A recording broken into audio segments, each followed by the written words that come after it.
Hey teacups, it's your girl Monica. Welcome back to the All About the Tea channel. Joining me tonight are teacup affiliates Plez. Hey Plez. Hey, how y'all doing tonight?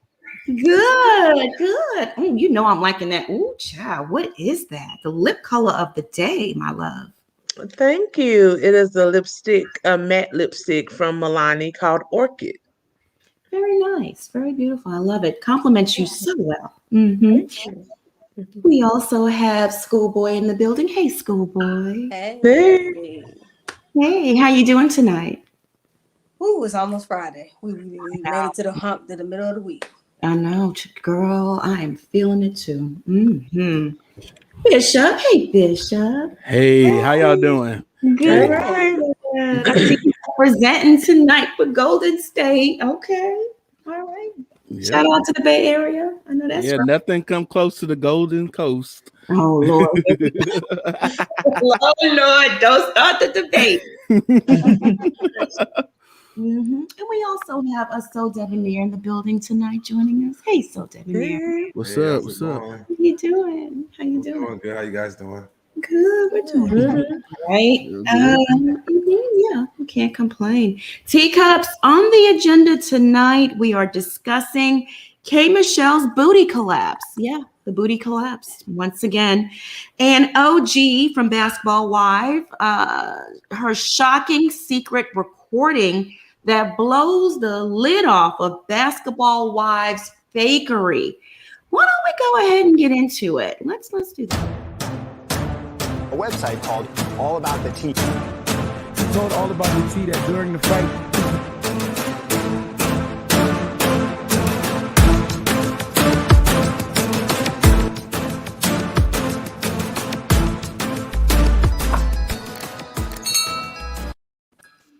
All right, y'all. Okay. First and foremost, if you're not subscribed to the channel, I need you to go on and hit that subscribe button down below. Hit that subscribe button, hook a sister up, help us out. And if you're already subscribed to the channel, bang that notification bell so you don't miss out on any of the piping hot tea that we spill on this channel. Okay? We don't want you to miss out on anything. So first up on the agenda tonight is K. Michelle. Oh boy, K. Michelle. There she goes. She's so pretty.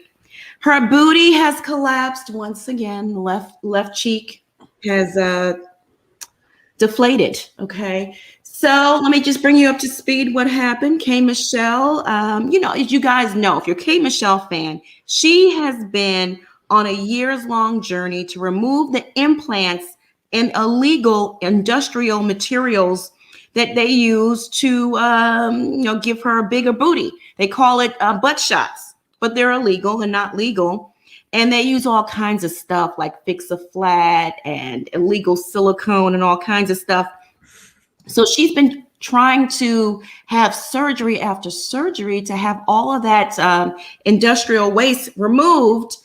And in an effort, and I guess she's making all of this public in an effort to discourage other young women out there to, not do what she's done, and that's the illegal booty shots. Well, Tuesday night, K. Michelle was on Instagram Live having a good old time dancing to Cardi's beat Up while wearing a faja, which is shape where you wear after you've had some sort of cosmetic surgery on the body. And she hit a move and her left cheek deflated. It fell down and it all happened on live for everyone to witness. Here are the screen by screen shots of the booty collapse, but I also have a video that I'm gonna go ahead and play for y'all, okay? I took the music out. See, it fell. She picks it up. Okay, and then she tries to play it off and then turn the live off. Poor thing. I'll let y'all watch it again. Yeah, yikes. Okay. Oh, goodness gracious. Plus, what are your thoughts on this? Sound off. I just hate it. I want her to, anybody, once they get surgery, you need to do what the doctor tells you to do. And jumping around and shaking it all over the place is not in the doctor's orders. There's a reason why you have to wear those compression garments. You can't sit down for long periods of time. You're really supposed to be on your stomach for about the next month or two.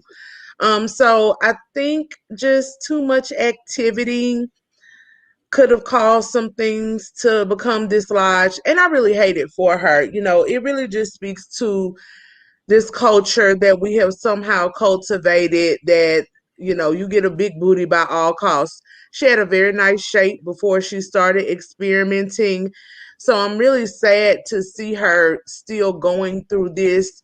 I'm glad that she shares her story. It is a cautionary tale for younger ladies that if you at least, if you feel you must get a bigger butt, try to go to an actual doctor.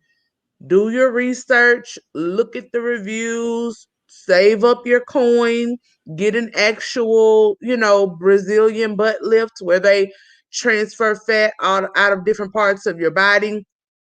Like I said though, K Michelle was actually very petite. So I don't even know if she had gone in initially to get a Brazilian butt lift where they would have pulled a lot of fat from to give her that. But at any rate, don't just go to whoever comes into the strip club or wherever else offering you these shots, because she is like the third person I've seen. There's another girl that I follow on Instagram who was a trainer, more like in the fitness industry, and she's going through the same thing. The silicone started like eating up her tissues and everything, and she's had to have several reconstructive surgeries to get it all out and to try to rebuild some type of shapely derriere. So I just want her to be better, but she got to sit down and actually heal and get off of the gram for a minute to do that. Absolutely, absolutely. But now they're saying the Brazilian butt lift, the BBL, is bad too. It's killing women because they're injecting the fat, but it's going into their veins and stuff, and women are dying on the operating table from the Brazilian butt lift. So that's not even safe anymore. You can't even do that. All surgeries have risks, but that is also why you have to get a very good doctor. They're who not knows. doing it anymore. The major plastic surgeons, they're not even doing the Brazilian butt lifts anymore. The big ones, Dr. Miami, the one down in Atlanta, they're not doing it anymore because it's killing people. It's killing the girls now. I had thought that was safe at one point too, the Brazilian butt lift, but now they're saying it's not anymore. Just, be happy with what God gave you. I understand it's hard, but what are you going to do? Schoolboy, what are your thoughts? Hit the gym and get some squats in. I don't know what to tell you. I watched one girl on my we're friends, and I watched her. I mean, like she got a whole. She was skinny as the days come, and behind all muscle. But I mean that requires going to gym in. And we live in a society where it's instant. We want instant, like microwave. We want to snap our fingers, and we want to just do that. I think, just stop messing with what God gave you. If God didn't give you booty, but he gave you breasts, be happy with the breasts. If he didn't give you both, then just be happy with what you got. Get you a little water bra and get you a little girdle and keep it pumping. I mean, it is what it is. We got to get out of this vanity of going to these plastic surgeons, because you also have a lot of faulty plastic surgeons that, like Player said, you're not going to do your research, and they're just doing any and everything on anybody. As long as you got the money, they're doing it. So you want to do your research. I mean, I have friends that have had BBLs. Nothing bad happened to them, but every person is different. And when you go under anesthesia a lot, that starts to affect your body too, because of the medicine that they put you underneath with the anesthesia is very, very harsh on the body, and it will take you down. She's been candid the whole time about the whole fix a flat thing. The lady that did it, that went to jail for that, actually did a lot of people in the industry who have, the fake, got that fix a flat, and, and it's free floating. So, I mean, most doctors don't want to touch it because if they touch it, you know, that spreads it and it makes it worse. You know, I'm glad that she's getting it done. I heard allegedly it's coming into her reality show that Carlos King is producing for Lifetime. So they're going to be helping other women as well with that have done the same thing to try to warn women not to do this. That is embarrassing, but okay, Michelle, just sit down. Cool, boo. Just sit down and heal and get yourself together. I mean, the woman had been through like 13 surgeries. I mean, she's done. You know, getting in and my thing is is how much are they going to be able to reconstruct after they've taken so much and they got to pull skin down? That's just a lot to me. But hey, everybody just be happy with what you got. And how do you remove silicone when it's free floating in the body like that? That's hard to, when it's traveled all over your body, it's kind of hard to remove. Tina, thank you so much for the super chat. God's rejection is our protection. Be happy in the skin you're in. Thick girl for life. I know it's hard though, because like I said, plastic surgery is out there. And if it's done right, I don't see anything wrong with it if it's done right, but the risk. So a lot of these girls now are running to the Dominican Republic and all these other places to have it done by these non-reputable doctors who will still do a BBL for you. And you know, it's a 50-50 toss up. You might make it out, you might not. So Devanir, what are your thoughts? I just feel bad for her because, you know, although she's a very candid person and she doesn't really have the best reputation with people, I like her. You know, I like her music, and I just hate that she's going through this. I know that she was trying to use her journey as something to teach younger girls to not do this. But just to see her not be able to sit down for a second and let her body heal because she's trying to keep up with what's going on is just a lot. It's like, you know, you want the best for her, but it's like she just won't sit down for a second to just heal. Because that looked like a pillow had fell down or something. That didn't look like her implants. It looked like she had a pillow on her pants or something. So it's like, is it really worth all that? No, she's such a beautiful girl too. Bishop, what are your thoughts on K. Michelle's booty deflating? Well, Lord Jesus, it just, I mean, you know, like Erykah Badu said in Queen, the booty don't lie, and the show didn't lie. It told the truth what was going on back then.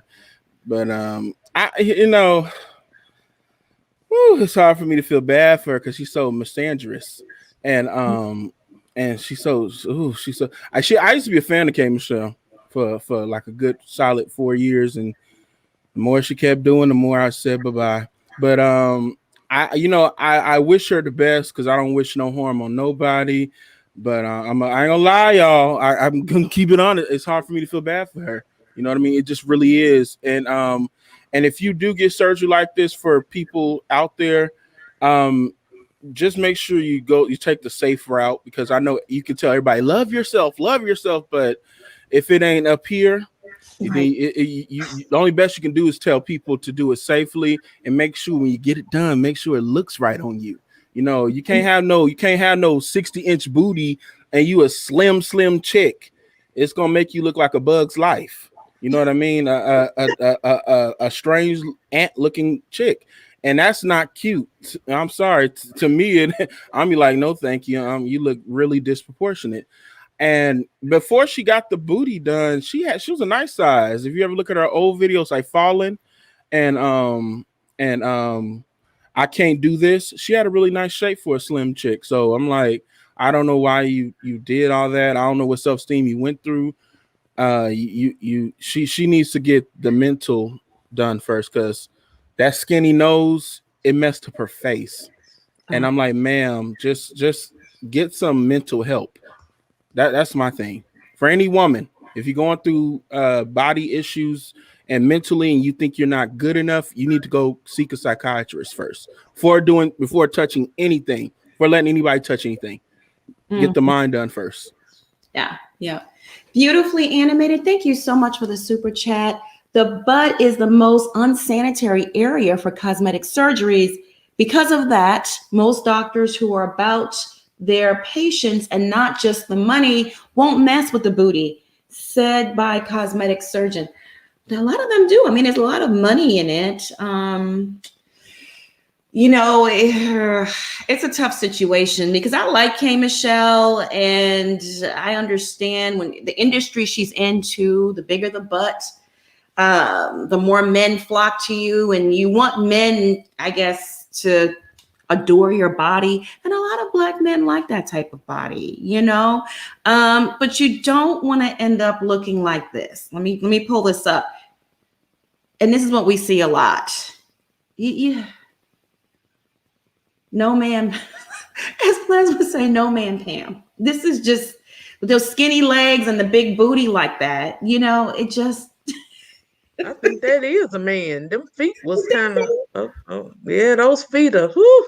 But I mean, like Tiny, of T.I. and Tiny, she's done the surgery like this, the derriere surgery, and that's what it looks like, the very skinny legs. At least when K. Michelle had done it, it looked good. Her leg to butt ratio, like on the side, the thigh part, it looked better from the side to me. It didn't look so bad, To a man, it didn't look good. It didn't look that, okay. Because you could tell it was off still a little bit. Hers looked better than Nikki's, but it still was a little off. Did she go overboard though? Like in the beginning, like those videos you were talking about, she had it too. Yeah, it wasn't that bad. She's had it before she even blew up. She was getting those injections. So that's when it looked good. Maybe she went overboard and just did too much. And they were getting too much. Even the BBLs, I always am like, because I'm not gonna lie, I've considered certain things once I get to the weight that I am. It is what it is. I don't necessarily think there's a mental health issue with everybody who wants plastic surgery. You can love yourself and still not like certain things, and God gave us doctors and scientists, and if you got the coin and again do your research and you want to try to improve something, you can. But you have to understand all surgery, even one that you have to go in to, have risks. And since I don't like surgery, period, that's really what gives me pause. Cosmetic surgery is elective. And so, like Schoolboy said, anytime you're undergoing anesthesia, there's a significant risk. But the butts, I'm like, they don't have like, how like when you go to the barber shop and you got a picture, or you used to back in the day, it's like, give me, number 13. It's like that. Or even the boobs, you have sizes of boobs. We need sizes of booties. Every BBL that I've seen, particularly the ones that come out of Atlanta, are high and round. I don't want high and round. I want a nice teardrop, a nice apple bottom when I turn to the side in my pencil skirt, shapely. But I don't want big and wide. I don't want that. I just want it to be shaped up nice with the boobs I already got. You know what I'm saying? So that's the only thing. Everybody, like Tiny, they went and stuck a Ford F-150 booty on Tiny. I'm like, that don't look good. You could have kept what you had. Now I will say this, there are, like they do the breast implants, they have serial numbers. So every 10 years you have to, switch them out. You gotta redo them. And so they have so many cc's, or how many cc's. Do the same thing for the butt. The problem is that when people go in there, I've watched several reality shows where people have gone in there and they're like, well, I just want da. But you don't realize your circumference and your body frame doesn't complement it well. Number two, I have touched a fake booty and it does not feel real. Okay, so when you touching it, it's not real. You can, it depends. Was it implants or was it a BBL? Because those are two different things. I've touched the implant and I've touched the BBL. Now BBL is fat. Implants, where they're supposed to stick it at, is behind the muscle. So that when it, it stays, but you still, like every 10 years, you still got to get it, I mean, to me, it's not like feeling the real thing, but a BBL feels more real because it is your fat. You have some people that have to eat to gain weight in order to have any fat to even transfer. And then it still might slip because your body might not just be able to take that type of surgery or be able to hold it. So, I mean, it's a catch-22 either way. I just tell people I'm in Texas. There's a whole lot of plastic surgeons here. Do your research, or just go to the gym and do some daggone squats and move on with your life and stop fooling around with these doctors. Because nowadays, a lot of these doctors, it's nothing but a money grab for them. I will say this, ladies, if you are considering any type of butt surgery, please don't get the implants. Implants in your butt, the ones I've ever seen, just don't look good. They look hard, they look fake, and they don't look, it just doesn't compliment you right. I don't know. And sometimes, you know, schoolboy squats don't work for everybody. If you don't have enough, if your body isn't built a certain way, you don't have enough fat to even create that muscle, then what are you going to do? Some people can't do squats. It does nothing for them. Some people, they just really flat back there and they need help. It's certain exercises that you can do. It's just, it takes a little bit more work, and everybody's not gym.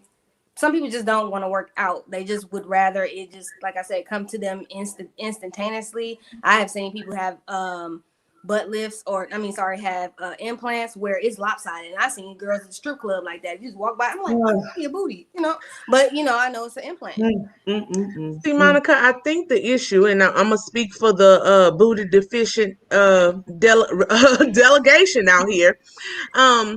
There's a difference between a jiggly booty and a muscle booty, which is what squats usually give you. Y'all remember on Martin when they had to keep Mama Bird? Mama Bird kept calling Gino, muscle butt, muscle butt. You don't want a muscle butt. You can't twerk with a muscle butt. Muscle butt don't move. You know, it look all right. You can lift. Right. But it ain't that jiggle that you see everybody else with. I want a little jiggle back there.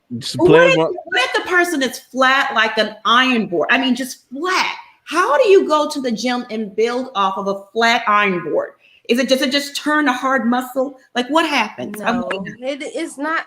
Y'all saying it's hard. Okay, everybody. Well, first of all, everybody not gonna come out with a Serena Williams booty. Okay, everybody ain't gonna do that. Now I can. If I would work out more like her, yeah, I can, because naturally, genetically, it's easy for me to make muscle. Everybody's body is not easy to make muscle. But there's also different things that you can take to gain weight to create the muscle. But you don't have to go real hard and make it all hard. All you got to do is just do just enough to build it. But hey, if you don't want to work out, people take the route of going with the BBL, but you know you taking the risk of it may take and it may not take. To some people, it doesn't take for them. And so they, you know, it's kind of like, okay, I'm shooting money down the toilet because it didn't take. Or some people get it and then they don't like the attention that you get afterwards. So you got to pick a struggle here.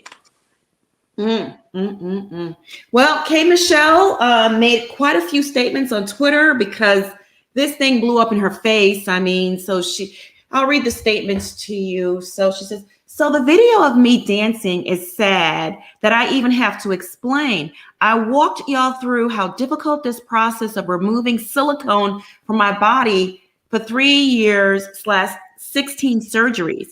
Did we not forget I almost died due to this? Oh, so sad.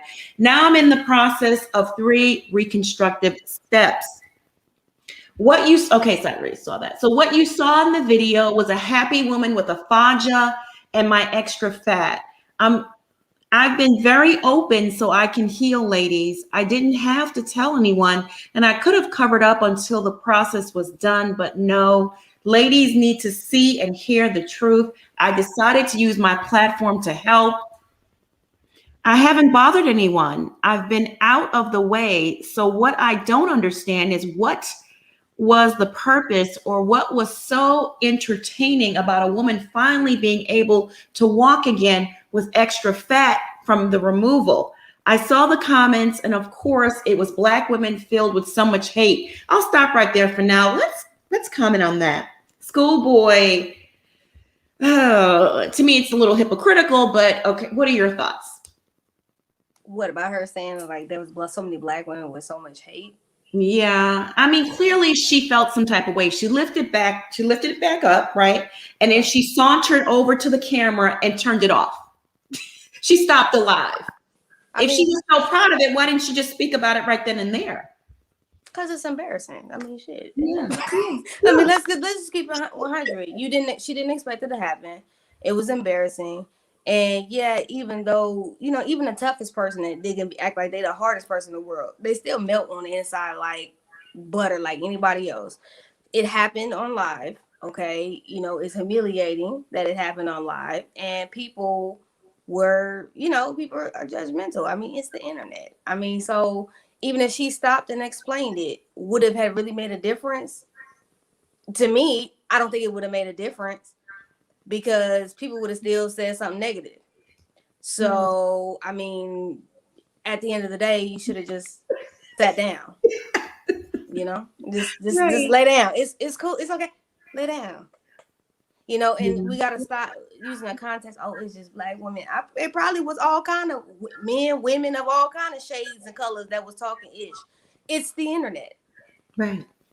You put it out there. You put it out there. The subject to get talked about. That's just what it is.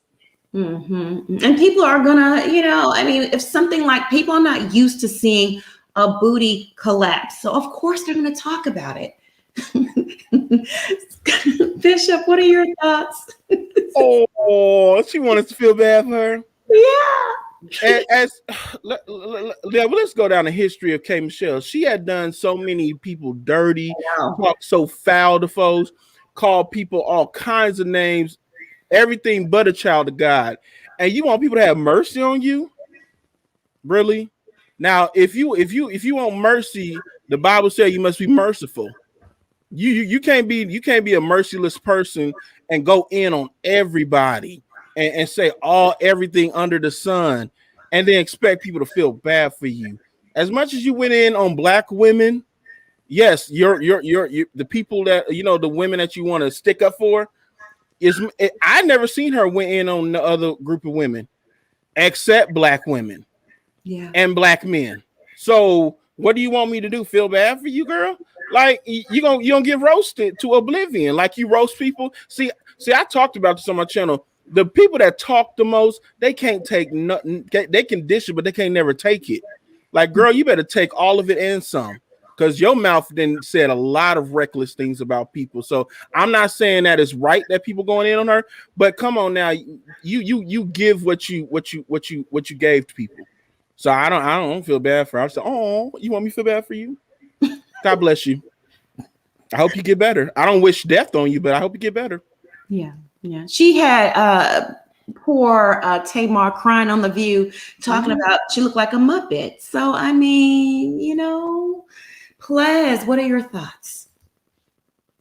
I do think she missed a good opportunity for it to be a teachable lesson. She actually could, like, people really don't understand the way you dead stuff like that is to just own it. She could have owned it right then, there in that live and said, oh, oops, y'all, I'm doing too much. I just shook something loose back here and went on about your business. People would have laughed. People would have saw that you don't take yourself that seriously. And that would have been the message of everything I'm going through, but I can still smile and move on about my business. Even when she put out the statement, she could have used it to be another teachable moment. But yeah, I think people use the words karma a little bit too much. I mean, yeah, you reap what you sow, but everything that happens is not karma. Had she been sitting her butt still and, like I said, resting after the surgery like she should have been, that would not have happened. However, when I watched Love and Hip Hop Atlanta back in the day, she was always talking about Carly Red and her plastic surgery and how it looked. So that's just, you know, par for the course. When people are like, anything shocking that happens, it catches you off guard. I'm the worst person at like nervous laughter. When something happens, it can be the most sensitive thing ever. I will be dying, and because I don't know what else to do in the moment. So I don't think people are like necessarily trying to dog her, but it was a shocking thing to see. And she didn't embrace it. She tried to chastise everybody for it, and that is not endearing. No one wants to hear that. Say it happened, own it, move on. Yeah. Thank you for that correction, Symphony Love. That's right. It wasn't The View. It was The Real. Remember when Tamar was on The Real and she went around the table talking about some celebrity saying she looked like a Muppet. And then she had the audacity to ask the ladies on the panel, did she look like a Muppet? And of course, shady ass Lonnie, who I love, her face is just cracking. Lonnie's face was like, no, you don't look like a Muppet. You don't. Oh my God. Y'all need to go find that because it was the funniest thing ever. Because she's like, and Tamar was in tears. She was really sad. But she's another one that goes overboard with the plastic surgery. You don't even recognize who she is anymore. Poor baby. Patricia, thank you so much for the super chat. The biggest body is your brain, true. The biggest organ of the body is the brain. I wish that people would just love the body you're in, or either take care of the one God blessed you with. Yeah, but I'm with Ples too. If you have the coin and you can do it safely and you've done your research, and you're okay upstairs, the head part's okay, go for it. Misbehaving, thank you so much for the super chat. Please be careful. Get a checkup /EKG before surgery, even if under 35. In college, my friend died on the table while getting a nose job. Oh, wow. She had a massive heart attack when they put her under anesthesia. Yeah, guys. I mean, it's surgery. Things My happen. condolences. Yes, condolences to your. Wow. Yeah, I know, a nose job. You would never think, right? Like, No. wow. My condolences. K. Michelle is going through her humbling. I won't judge her on her past, but the people she's affected has every right to feel the way they feel. I hope she gets well and evolves into her higher self. She needs to, because she really do be going after people. And you know what would fix it? Like what Player said, she should have used that moment. What will also fix it if she apologized to each and everyone that she heard it. Like she don't have to say their name. She say, you know what? I embarrassed myself on camera, and now that I think about it, when I told people they had a deflated booty and their booty was lopsided, all the shows you see me on, you know what? I'm going through that period right now where my booty slipped out and fell, and they looked lopsided. So you know what? I've now seen what I have done and how I embarrassed myself. So I want to apologize to each and every one that I said things to. Now, if she does that, that would clear a lot of things for a lot of old fans like me. I'd be like, you know what? She is evolving. But with her, she has that permanent scowl like Lisa Ray that just looks mean all the time. And it's like, girl, y'all are so pretty to be that mean. Like just you need to fix the inside because those are beautiful women. But it's like I can't look past that evilness though. Absolutely. Yeah. She's done a lot. So she went on to say, she said a whole lot. I got on live yesterday and didn't care that I wasn't perfect. I knew I had excessive fat left over, but I said, F it. I'm not going to hide nothing in my house. I don't think people truly understand. I'm just happy to be alive. I've come so far with this and I'm proud of myself. Well, I'm glad she's proud of herself. That doesn't mean the world has to be proud of you. I'm glad you feel that way, but she's looking for this support and it's blind to me because like Bishop said, she has not been the nicest person to a lot of people, right? She went on to say, as far as my surgeries, I have one left, I hope, but this skin removal is next step. So I'm focused on that. These surgeries drain me. I'm gearing up to be in the right headspace. So if you saw where I was and where I'm at now, you wouldn't hate so hard. Why does she think people care so much? That's to me like an inflated ego that you think people need to care for you because you have been through so much. Schoolboy, what are your thoughts? Sound off. Sometimes I wish celebrities would just the internet would just disconnect for them. I just wanted to disconnect. Sometimes everything is not for internet consumption. Sometimes when you have created a certain narrative, and K. Michelle has created a certain narrative. I love her music. The woman can sing, but you talk too much. Your mouth gets in the way of where you should be. Same way with Tamar. She should be bigger than Tony, but she's not because her mouth keeps her from, it's like cut your nose off to spite your face. And every time I think you done chilled and you done got it, at this point, I want K. Michelle to really do some self-reflection on herself. I want her to really actually do the work. Not say that you're doing the work, because that's the whole thing. A lot of celebrities say they doing the work, but they ain't really doing the work. So I really want her to do the work, because I'm really actually intrigued about the country album that she's doing.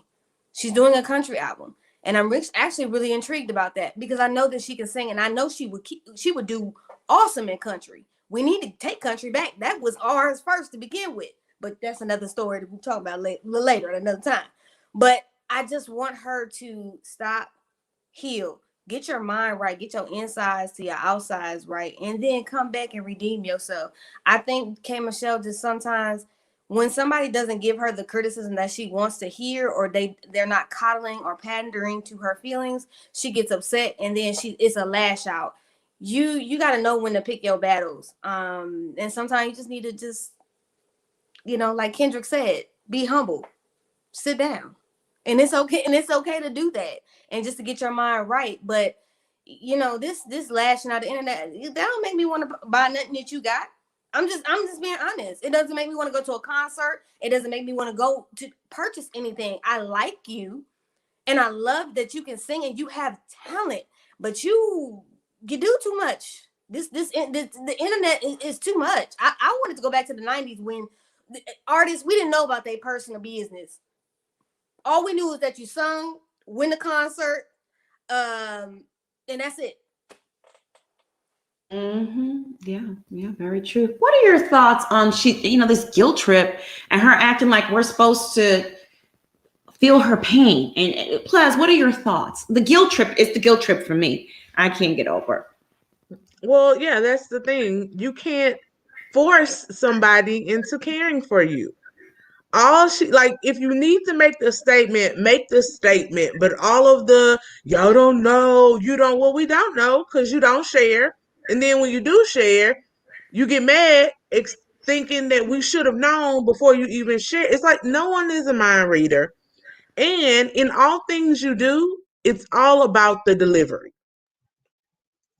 I keep telling y'all these people need a PR person, even for their basic tweets. And I know that's why certain people like social media, because they feel like, oh, I'm so connected to my fans. Not when you don't know how to talk to people. It actually hurts you more than it helps you. Because like Schoolboy said, at this point, your attitude, the divaness, your demeanor, all of those things are overriding your talent. I'm glad Mariah Carey and them didn't have social media back in the day. I probably wouldn't be able to stand Mariah, because Mariah don't know how to talk to nobody.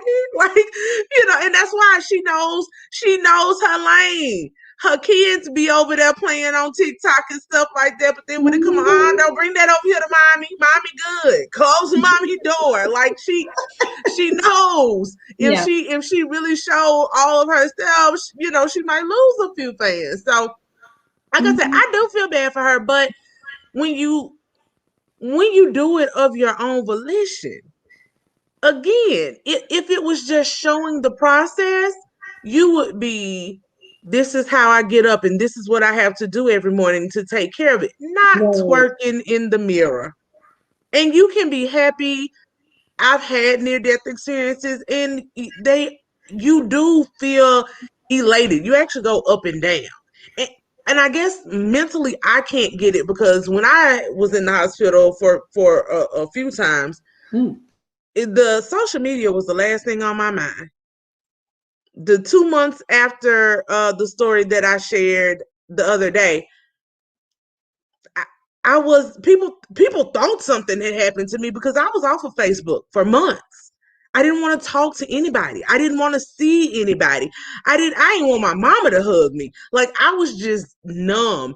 And so when people go in the hospital and they're taking pictures of the IV hooked up, or they're crying on social media, I'm sorry, that always creates skepticism in me. Are you really hurt? Are you really in pain? Or do you just want attention? Because when I was hurt and in pain, I didn't care about my phone. I didn't want to go on nobody's live. So that's where I think just this fame and attention is such a drug and such an addiction that she can't even heal. She still has another surgery coming up. And even if you feel like, oh, I'm so happy, I'm so elated, keep that private. Keep it to yourself. Call some girlfriends over. You got money to COVID test people. Have them hype you up. But anytime you cut on that internet and you go live, you can't control what happens and you can't control the response. So her trying to control the response so heavy is what's off-putting. Good point. You know what, though, to your point, had she shown us everything in the process, the good, the bad, like the booty, this is what happens after surgery number 9, the booty will collapse. Had she showed us that and then came back with another video dancing and the booty fell, it wouldn't be such a shock because we know this already. You've walked us through it, and people would have more sympathy, and they can explain to other people, insulting her and say, oh, here's what's happening with her. This is surgery number 9. The booty will collapse from time to time because it doesn't have enough fat in it. They took out all of that tissue and meat, and now they have to go back in. We don't know anything. All we see is you make a few statements about your journey, and then all of a sudden you're on TikTok or Instagram dancing and the booty collapse. Of course, people are going to talk about it. And by the way, my condolences to you, Plez. I wanted to reach out to you personally offline. But my condolences to you, my love. Bishop, I'm sorry, go ahead, honey. Oh, no, I was just saying thank you. I have a lot of messages to return. I'm not ignoring anybody. It's just, that day is still kind of heavy for me, and it always is every year for a few days after, but I felt the story was important to share. But I am the type of person that I am a fan of, like, I do believe that God brings you things. I mean, God brings you through things. And once you're through them, then I feel like it's your duty to share, because you don't know who else is out there suffering with the same thing or who may come through the same path that you took. So for me, that was always important. Before I got on YouTube, I shared it on my personal social media pages months after I got out of the hospital, like, hey, y'all, this is why I disappeared. So like you said, I think if K. Michelle was doing that part and people were fully invested, then there would be, I think, some more grace given there. Absolutely. We would understand it better. It would make sense. It wouldn't be such a shock because we see you posing and doing these fake silhouettes of everything looking normal and intact. And then because she does it a lot. I have yet to see a photo or a video of the booty in its natural state, the way it is right now, deflated. We have not seen that. Bishop, what are your thoughts on this guilt trip and demanding and going after Black people, saying we just hate each other and we just want to hate on her? It sounds like a victim to me.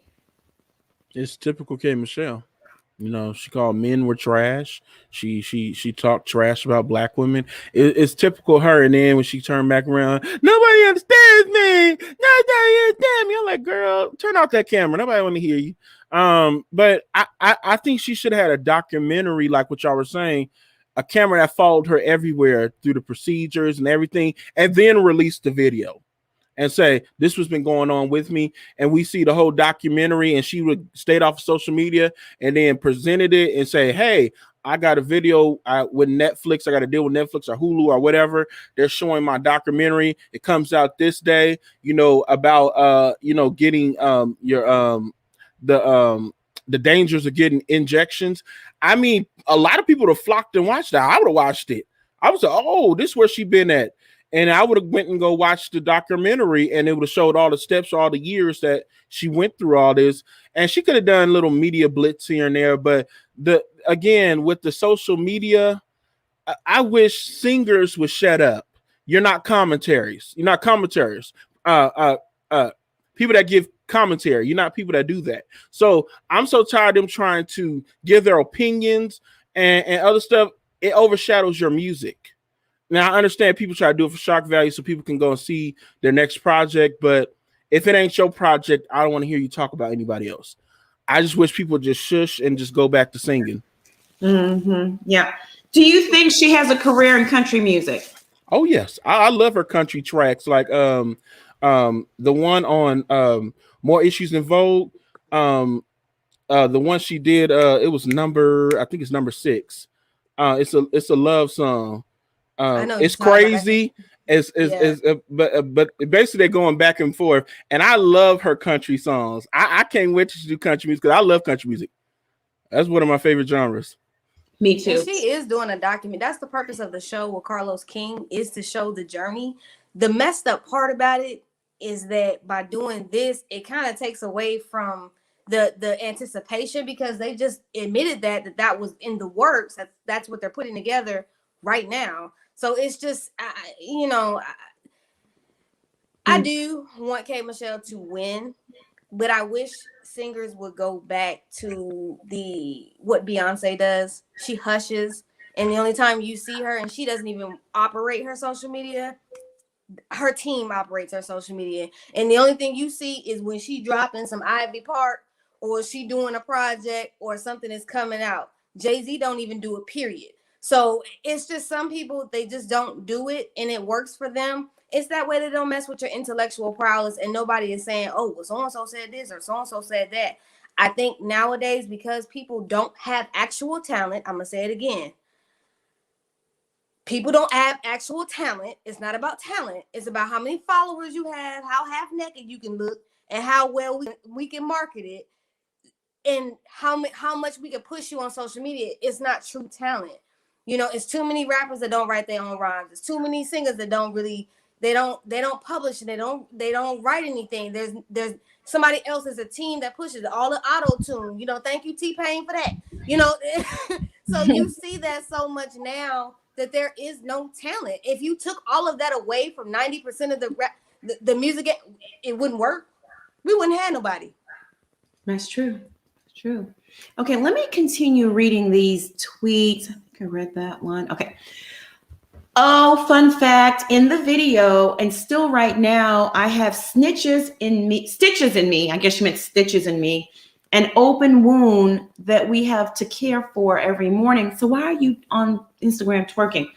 I'm working every day with full-on stitches down my back, but I don't complain. I fight through the pain and still work to provide for my whole family. Well, kudos to you. Okay. I am the executive producer and host of a new show on Lifetime Networks, shooting this month, that only focuses on silicone removal and botched surgeries. I had to do something to save some people's lives. So get ready to tune in and see my surgeries, up and downs, and others. Okay, I'm going to add Dr. EVA to the chat to provide some medical input, clinical input to this situation. Hello. Hi, how is everyone? Good, how are you? Wow. You know what? I wish K. Michelle the best and just wish for complete healing. But you know what? I learned a lot from her situation, and her situation is actually not unique, okay? So for people who've done cosmetic surgeries, you're right, everything is a risk-benefit ratio.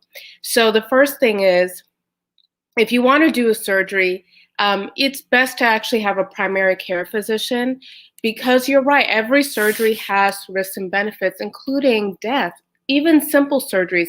Part of that is the anesthesia.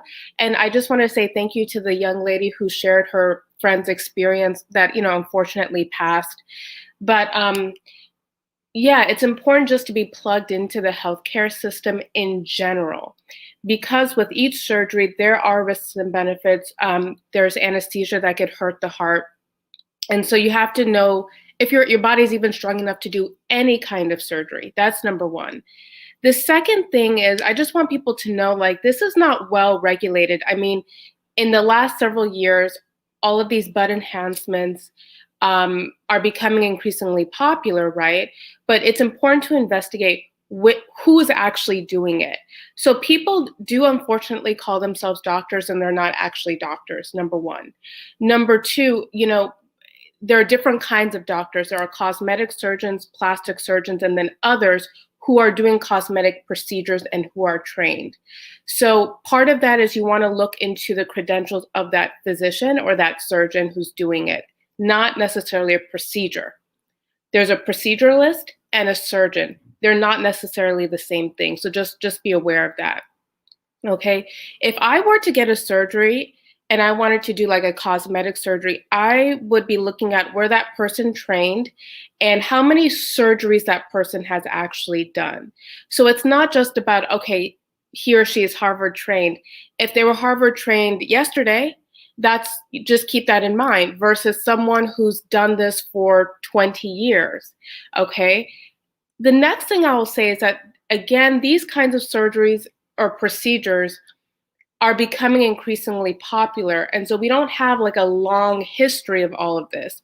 So even if you've done a lot of procedures, the industry or the healthcare system is still trying to understand these procedures and better regulate them so that we can have the best outcomes. And that's true for any procedure or any drug, any new thing that's coming into a new system has to be studied.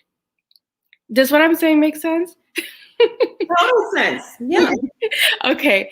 Then the next thing I will say is remember that, you know what? Yeah, just be careful. Everything has risks and benefits. It just kind of reminds me of Kanye West's mother. Do you guys remember? I believe she's a professor, Professor Wanda, right? West. Yeah. And that shocked me when I heard about that she actually died on the operating table. Now, I don't know the circumstances with what happened, but you just always have to, just take that into account. And if there's an alternative way, consider an alternative way. I don't think every doctor is in for, the money grab, but just do your research, really understand why you want to do the procedure. Is it really medically necessary? Are there alternative non-surgical ways to do it? And, do what you have to do, but please, be in consultation with your provider, a healthcare provider. I think that's incredibly important. I do that for my own patients, period. Absolutely. Absolutely. Great information, Dr. EVA. Mm-hmm. Yeah. And I would say also, like, get second opinions. That was like the biggest takeaway from my story. Like, anything that you want to do, get second opinions and do your own research. Like, we have Google, we have smartphones. Look up things, because I know one time, a lot of times, what happens and causes complications in plastic surgery is somebody who wants too many procedures in one day. And you'll see, like, very reputable surgeons won't do that. They're like, I can't give you a tummy tuck and your boobs and your butt, like, all in one shot. You need to get, your boobs done, heal for 6 months to a year, get an appointment with me next year for the next procedure. But then you have some out there who will do the whole shebang. And all of those hours of anesthesia put more stress on your body and can lead to those bad complications. Also, if they tell you you need to lose weight, some doctors will not take you above a certain BMI. Some will push it and say, oh yeah, I'll take you at 36 BMI when you shouldn't really be over 30 BMI. So just know the facts before y'all pull the trigger. I'll also add this to it. If you can't afford proper aftercare, and what I mean by that is not your cousin Junebug that's unemployed coming over to change, the tubes. I'm talking about professional RNs or professionally trained nurses aide who are in a clinical setting. Everything is sterile. They're giving you your medication on time. They can change your bandages. They can drain the blood out of those tubes and stuff for you. If you can't afford proper aftercare, don't get the surgery yet. Save up for proper aftercare. And that's like 2 to 3 weeks at a facility, either at your home and they sterilize the area, or at an off-site facility. That's really, really important. The aftercare too, because you can literally bleed to death. Well, that comes with actually not going to a cheap ass surgeon. I'm just gonna say this. Y'all keep going to these mom and pop folks. And yes, when you go to Dr. Nassif and all these high-end surgeons, you're getting good quality. They will not touch people. I've watched episodes of Botch where people got toe up and they'll be like, no, I ain't touching that. Because if I do that, you're going to end up, these are the consequences. I'm sorry. You've went about it the wrong way. And that's comes with doing the research. when I watch Love and Hip Hop and I watch Apple Watts go to that look like a flea market strip mall to get her breasts done under local anesthesia, awake. Yeah. That really threw me through a loop because I ain't never ever seen nobody get no breasts done awake. Okay. And she said the price is only $2,500. I was like, no ma'am, no Pam. Y'all gotta stop being cheap. There are certain things you cannot be cheap with, and your health is one of those things. If you cannot afford it, then and you ain't got the credit to finance it, save the money until you get to a reputable doctor that can really provide you with the proper care. Because when you get those doctors with the proper care, that aftercare comes with it.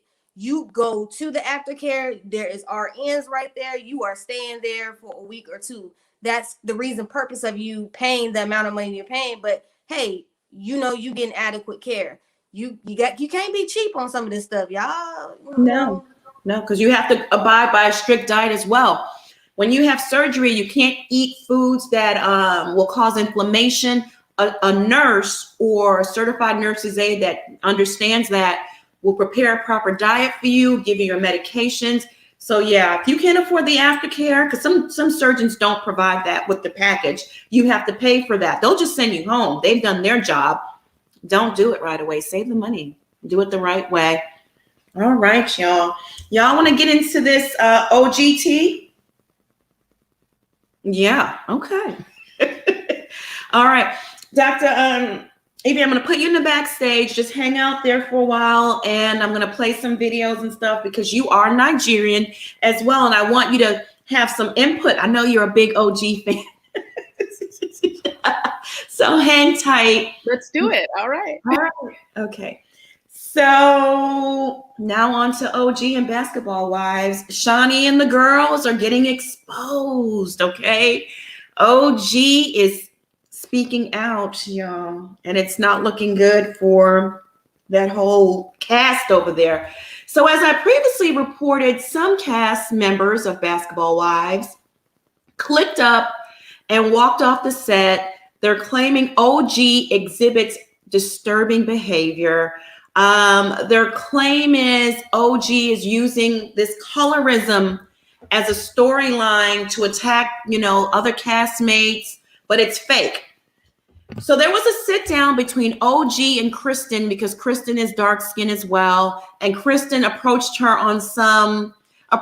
like, OG, I just want to get to the bottom of it and understand how you feel and where you're coming from. And so they sat down and it's filmed, but OG is so smart, okay? She taped and recorded the audio of the conversation unedited and released it after the episode aired, which was chopped and sliced and chewed up, chopped and screwed, as they say, chop and screwed, and edited to make OG seem like a liar. So I'm going to go ahead and play the audio of the unedited audio of OG and Kristen's sit down. And it's pretty lengthy. So, get your pen and pads and just listen in. And then we'll give commentary afterwards. Okay. I'm going to go ahead and share my screen. And we can listen to it together. A lot of the teacups have been sending me this all day. So here we go. Can you see that? I'm going to go ahead and press play. Make sure that my volume is up. Can everyone see that? Do the whole screen. Well, no, maybe I'll do this right here. Okay, I'm going to go ahead and play. I was about to say, I better go get it. She's here. Hey, Christy. Hey, come on in. It's a little messy, but we saved it for you. Come on, Mama Sita. You like it? Oh, thank you. It's really pretty. No. Actually, don't start that. I do have a thermometer to take your temperature, but I know you don't, because they already took mine over at your place. You want it? No, I'm good. Come on in, sit down. There's your seat. Oh, wow. Oh, the antibodies. Cute. So, you and your dad's antibodies. Okay, I'm gonna find it. It's in here because everyone knows. But okay. You go to the top and type it right there. So put what? Whatever you say, they type it out. It's true. You told them to pop them anyway. All of them. See all. How was dinner? It was amazing. Good. I was kind of full, but I only put in truth. I didn't put be told. we just got here. We just Day Wow, one. this is so pretty. Is that connected to the house? Mm-hmm. You wanted to switch something. You wanted to? I was like, let's switch out. I mean, she didn't want to come to our house. She wanted the house over there. Yeah. Let's switch it out. That's Are you guys funny. gonna come visit? no. Not even a maybe? Mm-hmm. No. We had a conversation. Who? You. Oh, I told you I was listening. Did I tell you that? No, we just left some stuff where. Oh, I'm not coming. I told Jackie that. I thought she. Didn't you? It's been a few hours. I'm different right now.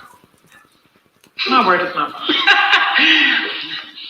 I refuse to even touch on it, honey. I've had enough of it today. I'm full out. You after you come, you bust a nut and you orgasm, you like done. You know I'm that. done with that conversation. I ain't having it. You heard me though. You were sitting right there when I said what I said. Dr. Jekyll and Mr. Hyde. You was there, right? When I said certain people don't want to be involved in certain situations, and it was nice, exactly, right? I don't want to put words in your mouth, and I don't want to interject. But what happened again? Say it again. Hold on, let me get my phone. I want to record this shit. Nobody Go said ahead. it wasn't nice. I just said I'm very adamant about how I feel. That's it. It's nothing to be upset about. Like I'm transparent. There's So, nothing Kristen, did to- Phoebe ever show up? Because she wasn't there earlier. She has She hasn't? Okay. I hadn't seen her since the reunion, so I was curious. Are you guys good? I mean, I thought so at the reunion, but we'll see. No, we haven't.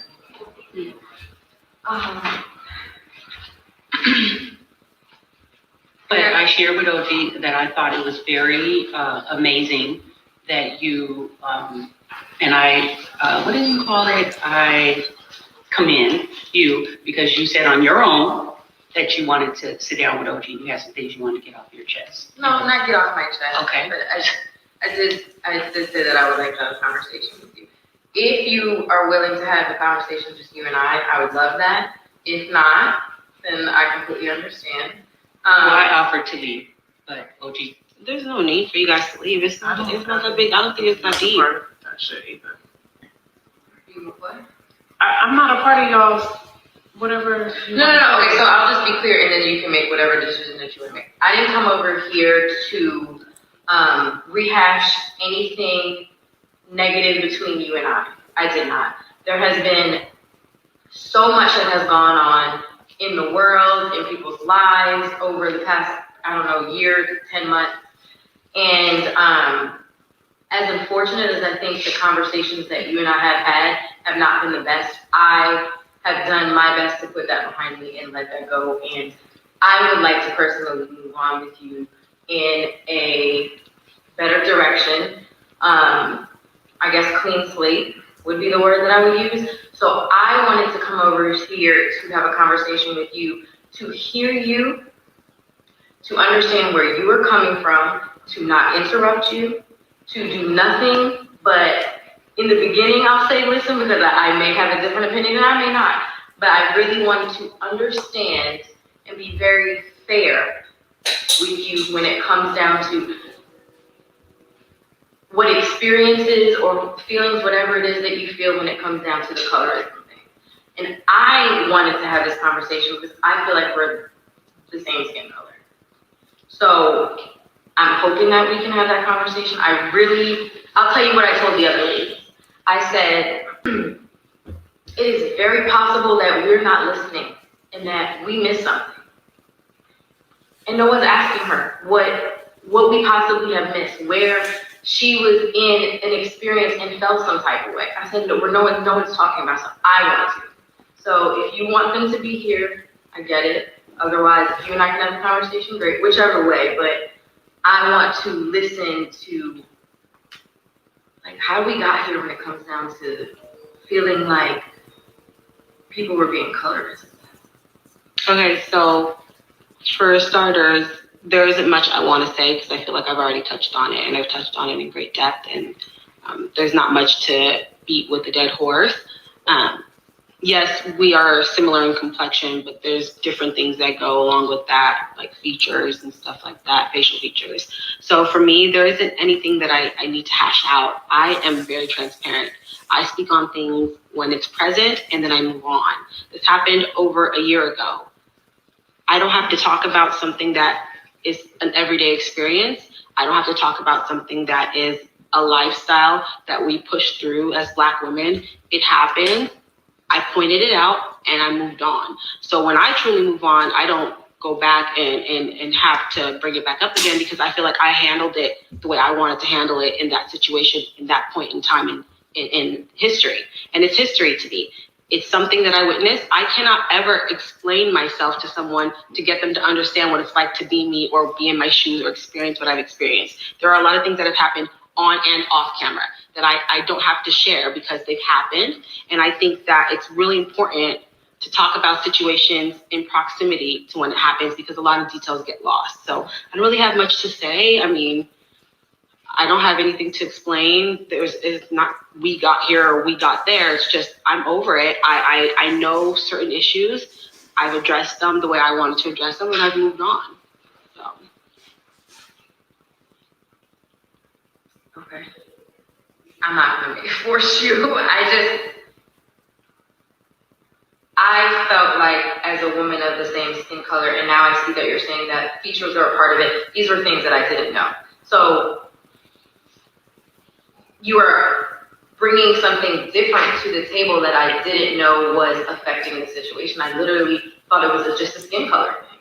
So call it education for somebody who felt like she wanted to be educated on knowledge of sitting possibly in the same room and not experiencing it because of the reasons that you said, if you feel like it's a feature thing or whatever the case is. So my intention was to literally just understand and hear you out, but if you don't want to talk about it, I can't force you to talk about it. I've talked about it. That's what I'm saying. I would like you and I have never talked about it. The only thing you've ever done is unfortunately been at each other. You know, I don't want to do that. I heard you say, and this is not verbatim, so please correct me if I'm incorrect. Y'all don't know me. So they are over there, I am here, and I am trying to understand and get to know you without that aspect of people.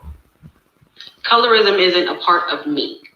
Colorism has nothing to do with me. Okay. Being a colorist is not who I am. So that, if you want to get to know me, ask another question or come about it a different way so that it's more directed to actually knowing me as a person and not talking about a portion of something that happened that has nothing to do with me. Does that make sense? No, like I don't know how to word it in the best way because I know what you're saying. It's not me. I am a very deep person, but I don't express my feelings to just anyone because people take people's feelings and use it against them. So this evening, I haven't said anything about how I feel. I've simply said I've talked about it already. I've talked about it in proximity to when it happened. And to me, there's nothing more to talk about. Education has to be something that each person wants to do. There has to be a teacher and there has to be someone learning and vice versa, because you can learn as a teacher as well. For me, I think that a one-on-one conversation doesn't serve anyone any good because there are questions that she might have or questions that she might have or somebody else, and that person can learn from a conversation or learn from a discussion that's open. I don't really like kumbayas or one-on-ones too much if it's a group thing because these topics happen with the group. So I feel like if it happened with the group, it should be hashed out with the group because then it's not she said, you know what I mean? It's not, oh, well, she had this attitude or she had this attitude and now there's no witnesses to interpret it differently. That's fair. So I'm not mad. I told you from day one, the day I met you, pool party, we moved on. Mm-hmm. At the Jackie's event, her PSA, we moved on. Mm-hmm. Skincare event, we moved on. At Phoebe's what was that? The open mic, kind of like the open mic night. We moved on. I feel like I've forgiven and moved on so many times. There's nothing really to talk about. Like, I truly believe if I see how someone is, I'll vibe with them or I won't. And there's nothing wrong if you don't get along. You just don't have to, like you said, we don't have to bicker. But again, I'm not mad at anybody, but I'm here to listen. I was told you had stuff you wanted to say, so I'm trying to listen. And I didn't say get off your chest. I said Kristen wants to talk to you. Yeah, and for me, the conversation was, and I feel like when we've had conversations in the past, I probably interrupted you, right? I probably was talking before even hearing everything that you were trying to say because I was already ready for it. I didn't want to do that. I wanted to understand your point of view about a very specific subject that I felt was relevant in the times that we are in. I wanted to understand your point of view, being of the same skin tone, and you've already enlightened me that it's past that. It wasn't even anything we needed to go back and forth about. It really could have been you educating me on how you feel, me either agreeing or not agreeing with it, but at least I had insight on why, and damn, I missed that when this happens, those sorts of things. But like I said, I mean, I can't, this is all that I can do. This is all that I can do. I wanted to hear you, and if you don't have anything to say, then there's nothing for me to listen to. Can somebody make some clarity out of this?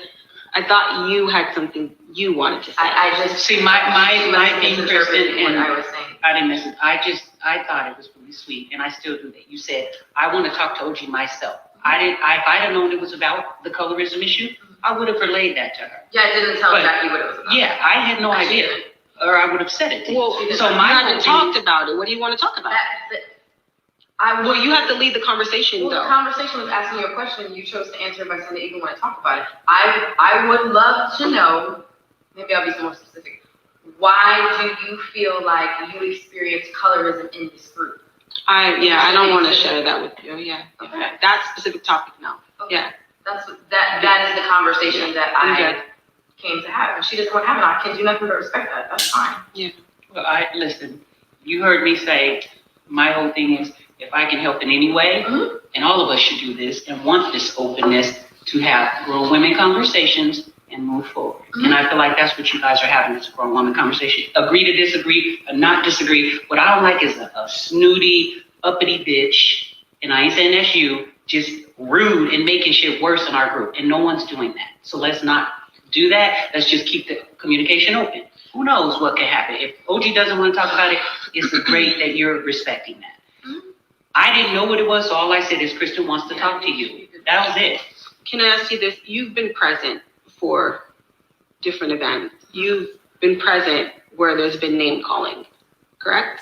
Do you recall those events? Are you saying name calling just to you or in general? Towards me. I'm speaking towards me because you want to know my perspective. So you've been present when I've been called different names, correct? I have been present.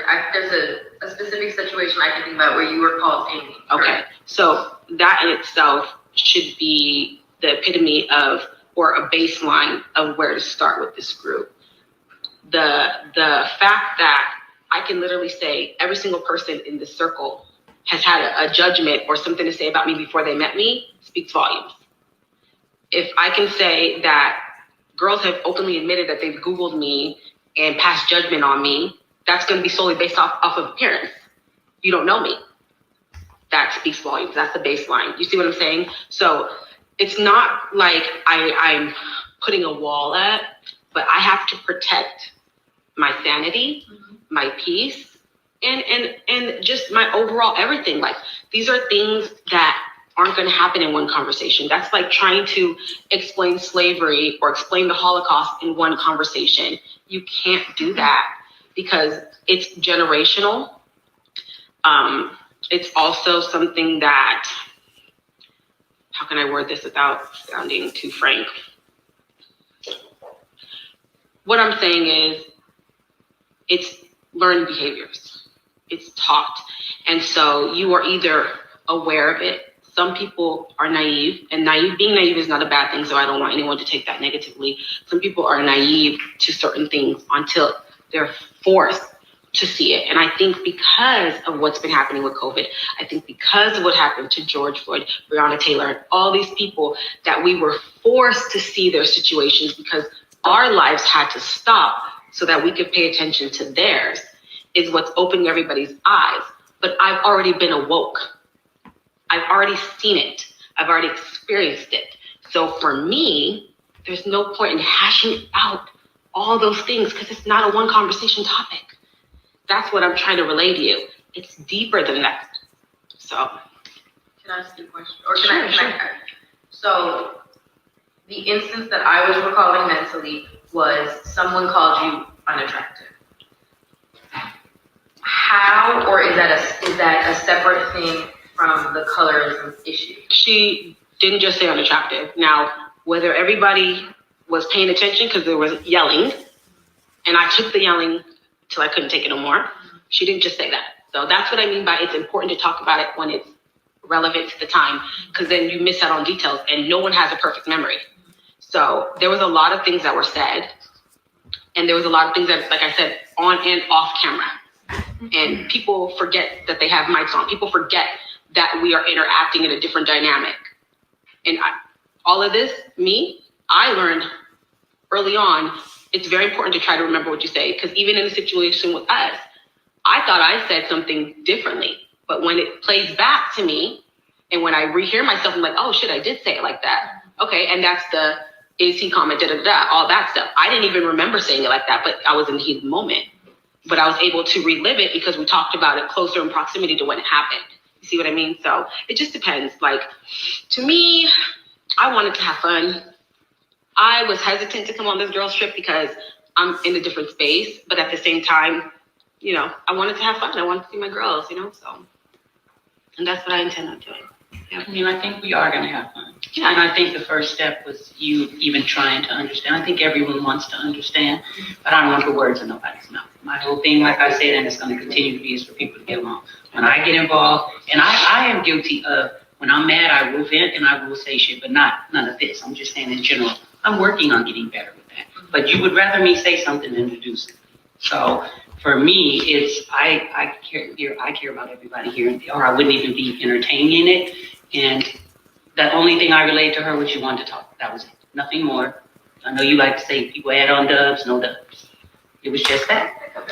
Yeah, you do, Jackie. We add dubs. Maybe you don't. Shit, I don't dubs extras, but I just want you to know, Kristen, because I know you're gonna probably have the conversation with the ladies, and I know, when things are kind of like OG said, when it's not, when you got to try to figure out what people and how it was taken and how it was said if you're not there to hear it. That's all it was. And let me say this. I'm gonna speak for myself. If it is possible, if I ever, we done had our shit. I know there's a fucked up shit, but to me, this topic, this colorism, this racism, is such a big deal. I have been in a situation to be fortunate is not even the right word because it's such an unfortunate situation, but in a situation to have learned and been educated and eyes really open to what is really happening in our community. And that is nothing anyone should experience. It's the times that we live in. Let's be real, racism is not going away. Thank God we do, or it feels like we have kind of a clean slate with this new president, but I have never felt that way in this group. Sorry. Go ahead. Just to be clear, it is what I experienced. I want that to be clear. I have not shared my feelings. Okay, can you explain that to me? What is it? Feelings on an emotional level, I have not shared that with anybody. Got it. Okay. Oh, yeah. I see what you're saying. It's, I've expressed what I experienced. Okay. I expressed what I witnessed. And I really don't want to have to go down the line to point out everything. That's going to be counterproductive to me. Okay. Because the one instance that you only remember, I can remember 3 or 4 of just you. So that's what I'm saying by it's subjective. I don't mean to interrupt you, but I did something that made you feel like I was being a colorist? Not made me feel anything. You experienced colorism with me? For example, I think everybody is familiar with terms like angry Black woman, okay?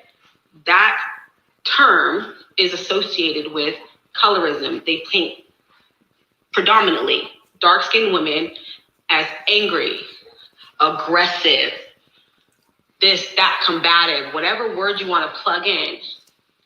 If I am doing a behavior where I'm using my mouth and I'm expressing to you, you or you, how I feel about something, or I'm expressing to you an experience and it's constantly getting shut down or it's manipulated and reversed as if I'm the problem, that is associated with angry Black woman syndrome and colorism. They link together.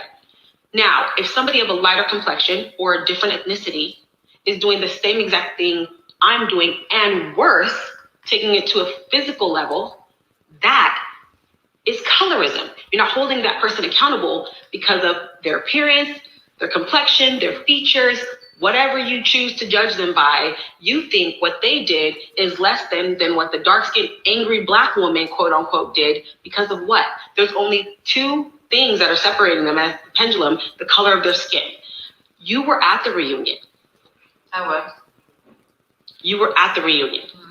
To segregate somebody who hasn't laid a finger on anyone is a problem. Did you explain the way? I did not. Okay. I feel like all of these conversations, didn't I tell you guys this? I'm not putting words in her mouth. I'd rather. So can I ask you a question about that part of it? I don't want this to be a question. No. I want to tell you something, but if you want to hear it from the horse's mouth, I'm not gonna tell you. Okay. So I learned today why you sat differently. Now, the person who knew the information can tell you herself so that I don't fuck it up, or I can tell you what I heard, and I might leave out a word or two because I wasn't writing it down. Nobody's saying shit wrong. Or I can tell you what I learned today. But if you don't want to hear from me, then I won't. So that was on my end. I'd rather hear it from the horse's mouth. Okay, that's fair. Okay. I won't say anything else. Did you know what was going on when it happened? What part? At the reunion. With her sitting on a different stage? Yeah, so me personally, I didn't know what was going on until we got to the stage, which is what I explained to you earlier.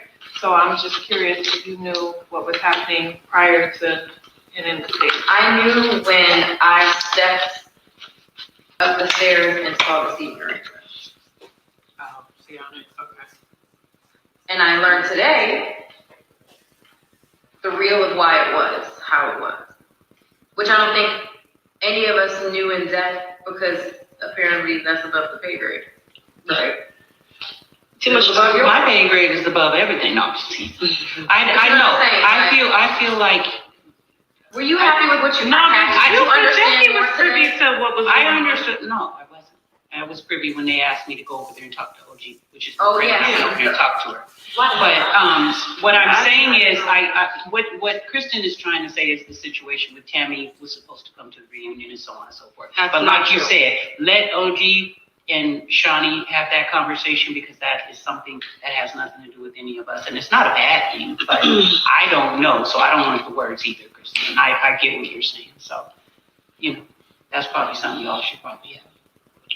At the end of the day, that day, it was told to me in the moment that it was because people felt threatened. That's what was told to me. So any new creation of a reason after the fact, I'm going off of what happened in the moment. So that's what happened. That's what was told to me. And like I said, I don't want to have to go down the line. Everybody knows what they did. I think it's important for people to be accountable. I think it's important for people to own up to stuff without asking questions to know what they did wrong, because then that defeats the purpose. If you don't recognize what you did, then there is no learning experience. You have to dig deep, recognize what you did. If you feel you did something, if you feel you didn't do anything, that's the other option too. There's options. But for me, I'm not going to just pretend like I'm innocent. I did not do anything first. I can say that. I never came into this group attacking anyone. And to date, I have not mentioned anything about anyone's appearance in a negative way. If I pointed out a wig, I said a wig. I didn't say it was ugly. I didn't say it was pretty. I didn't say anything nasty about it. I just said you have a wig on, and that's not a negative thing. A lot of us wear wigs. I openly wear wigs, and I'm not trying to pretend like this wig is my real hair, because I have hair and I protect it with my wigs. That's a protective style. So I've never said, oh, you're ugly, or your boobs are gross, or your titties go like this, or tearing down women. I don't do that. I don't have the energy. I don't even remember what somebody asked me what somebody was wearing at the reunion. I said something totally different because I couldn't even remember what she was wearing, because all I knew, not you. I did say that. I was asked. I said, you know, like I couldn't remember. I forgot. Cece had a yellow dress on. I think she had emerald print. That should tell you how much I don't really analyze people to the point where I want to like tear them up or down. Like pretty is pretty. Everybody's subjective, but one thing I have not done in this group has single-handedly called people like disrespectful things about their appearance or tore them down. Have I defended myself? Yes, and I will always defend myself. I will always choose me over anybody who's attacking me. Period. That's hands down. So that's never going to change. That's how I've always been since I was a child. So that's me. I know me. So yeah, I don't know. So I have one thing that I personally have to say I disagree with. I don't know if it's fair for you to say that people can ask questions to see if they've done something wrong. Because to be 100 with you, I know the shit that I said, and I know the shit that I said in anger, and those aren't proud moments for me. But on everything, I cannot, or I refuse to, maybe you could show me differently, feel like I ever made you feel that I was a colorist. I don't feel like I am even close to that box. But maybe you could say, Kristen, you did X, Y, and Z, and I would feel like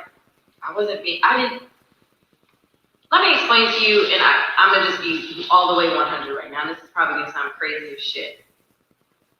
When you and I met, I made a dumb ass, ignorant ass comment, okay? I never looked at you or you any differently than me. I never looked at you, OG, and said you are a woman from Africa, and that's dumb on my part. I looked at us all as Black women. So I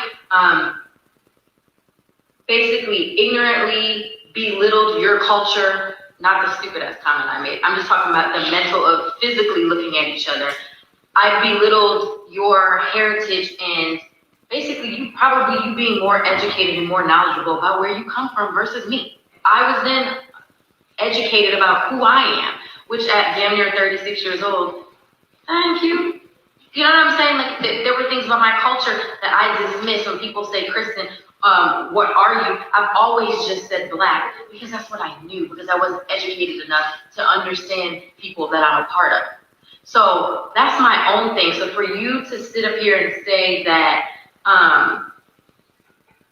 basically asking a question, that's what I do. I ask questions to understand, because right now looking at you, I know some shit that I said, but I can't relate it to ever being a colorist towards you. So I hope it didn't come out the way you're making it. I wanted to be clear.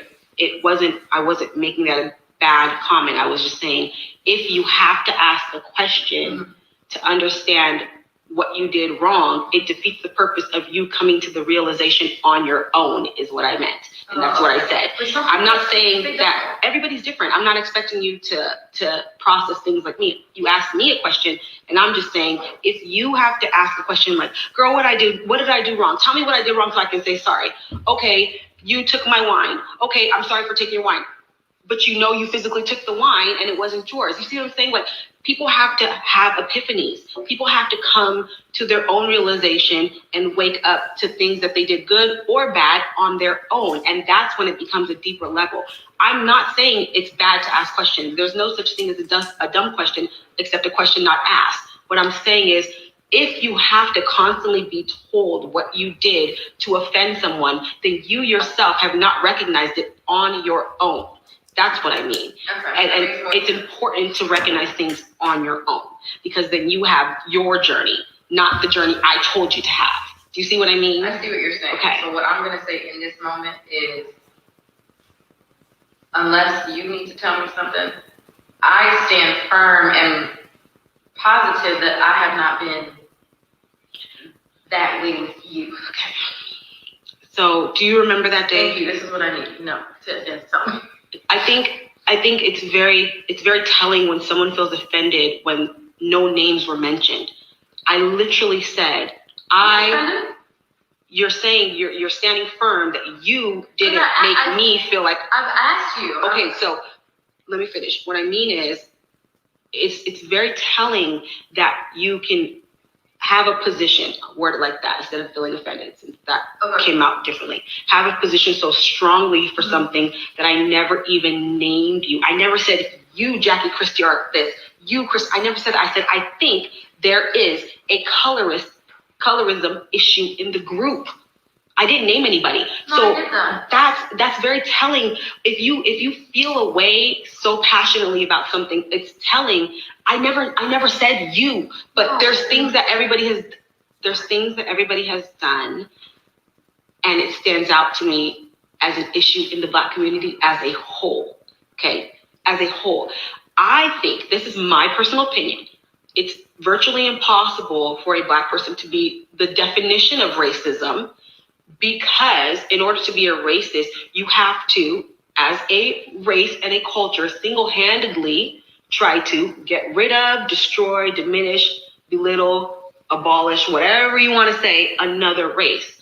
Black people in the time of history have never done that as a culture, as a people, as a country. We've never done that in Africa, except now to ourselves. We've never gone to Europe or France and tried to mass annihilate an entire race. You get what I'm saying? So that's why I say it's virtually impossible for a Black person to be the definition of racism. I want to stress that. The opposite of that is colorism. And why the Black community is broken is because there is oh, you're gorgeous, you're light-skinned, or you're not that light, so you're Black enough for me, but you're not that dark. You're pretty for a dark-skinned girl. I didn't know dark-skinned girls have good hair. That's the stuff we teach ourselves.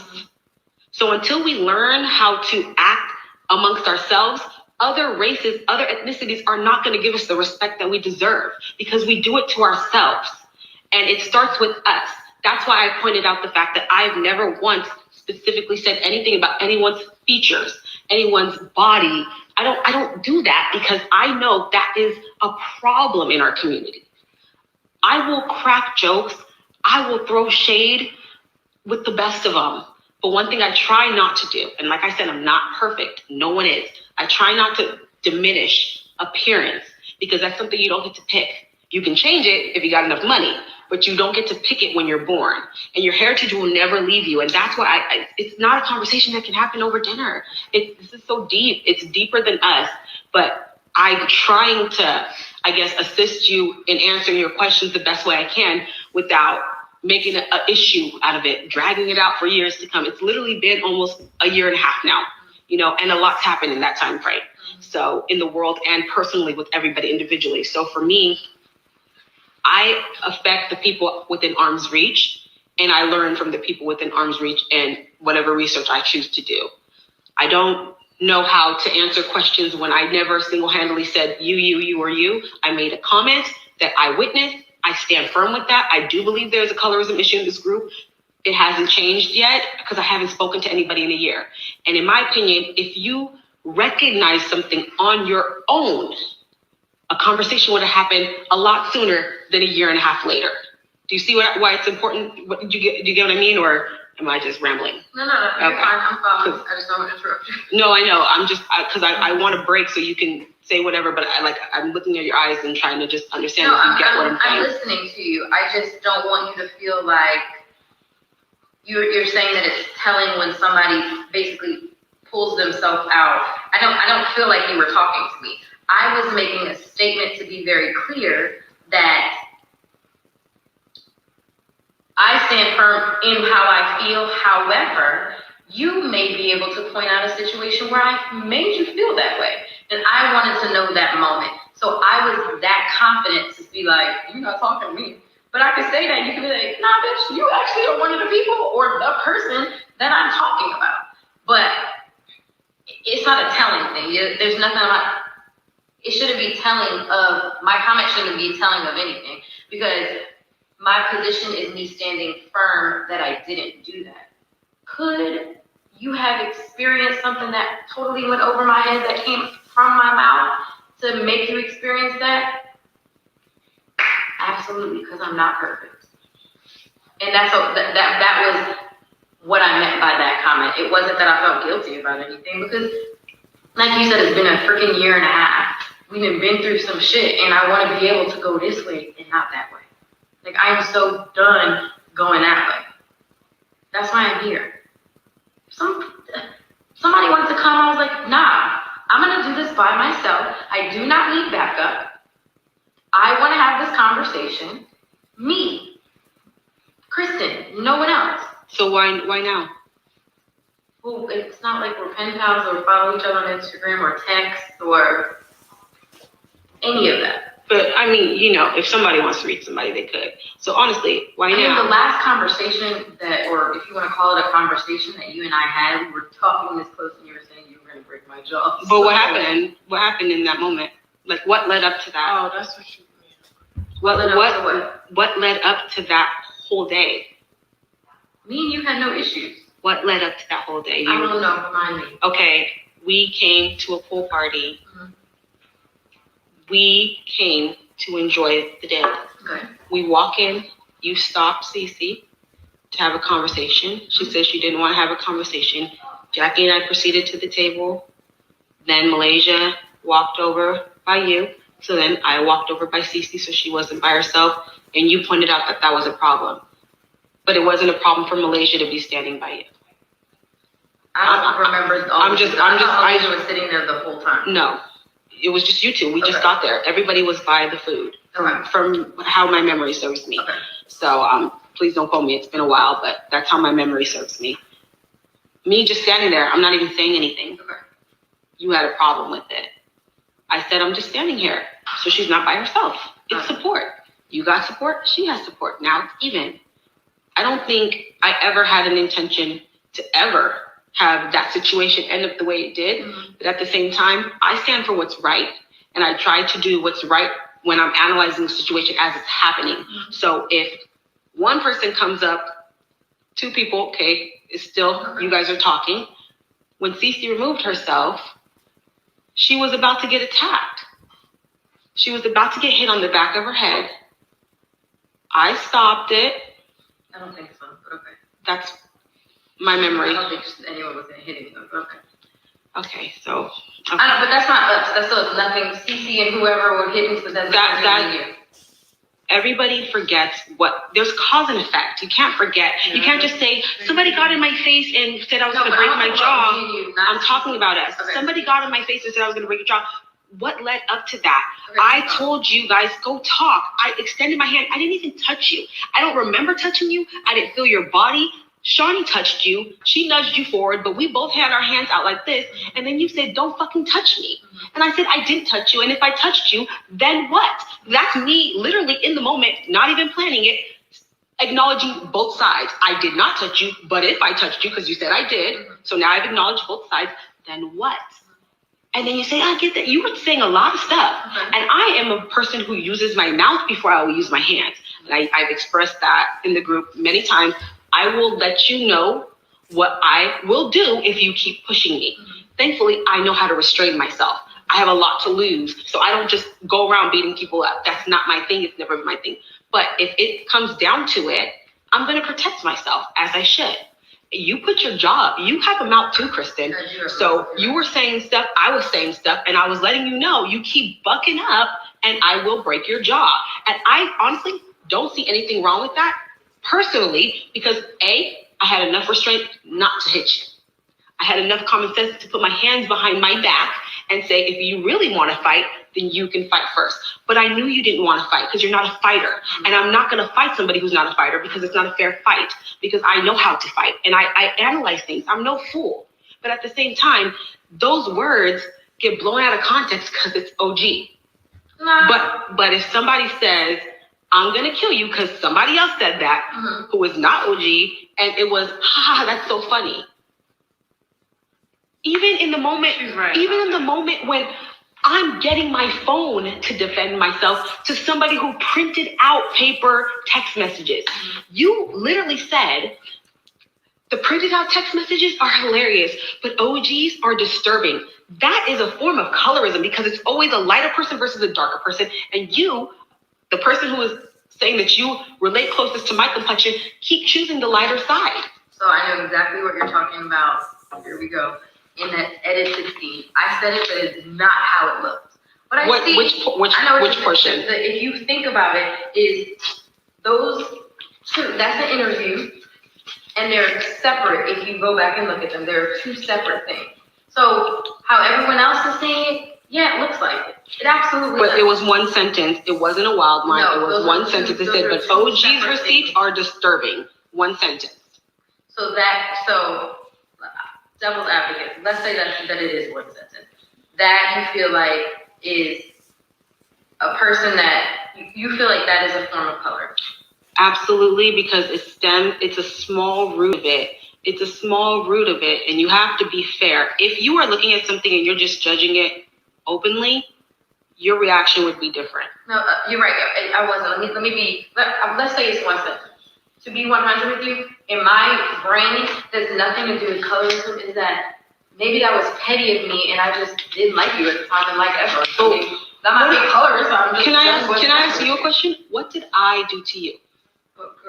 In my opinion, we have a long history. From day one, because you came at me crazy from day one. What did I do to you? When you and I get into it, it's like we're in two different places. So from what I remember at your pool party, my first irritation was that you were 4 hours late. 3, but it was my birthday, so it doesn't matter. To me, that's not cool. But you don't know what happened. And I don't let people know I almost got in a car accident. She knows I almost got in a car accident. If I died in that car accident, then would it be cool? No, I don't have to explain myself to anybody. It's my party. But you can't say that I don't get to be irritated because we waited. Kristen, I didn't invite you. I never met you. So at the end of the day, we're not filming a television show. We're not. This is reality. It doesn't matter. This is fact. I never met you. So at the end of it, I'm not going to play this game. I don't care about the cameras. Well, then let's be real. I was there because I get a check to be, not because I knew you to go. You were there because you wanted your check because you didn't have to film that. You could have filmed a pickup scene. Yeah, I asked. Okay, exactly. So what? So let's be very clear. And I helped you with your check. Let's be very clear. I helped you with your check. I really don't want to. Because we're talking facts now? It's not that we're talking facts. It's like I'm trying to go right and you're going so far left. I never wanted to have this conversation to begin with, and me saying I helped you is not a negative thing. You're being passive aggressive. So now I'm being passive aggressive. We want to talk about helping people with checks. No one will sit in a room together because you can't film this by yourself. That's not true. So you should have your own show. I didn't say that, but if you think I should, thank you. What?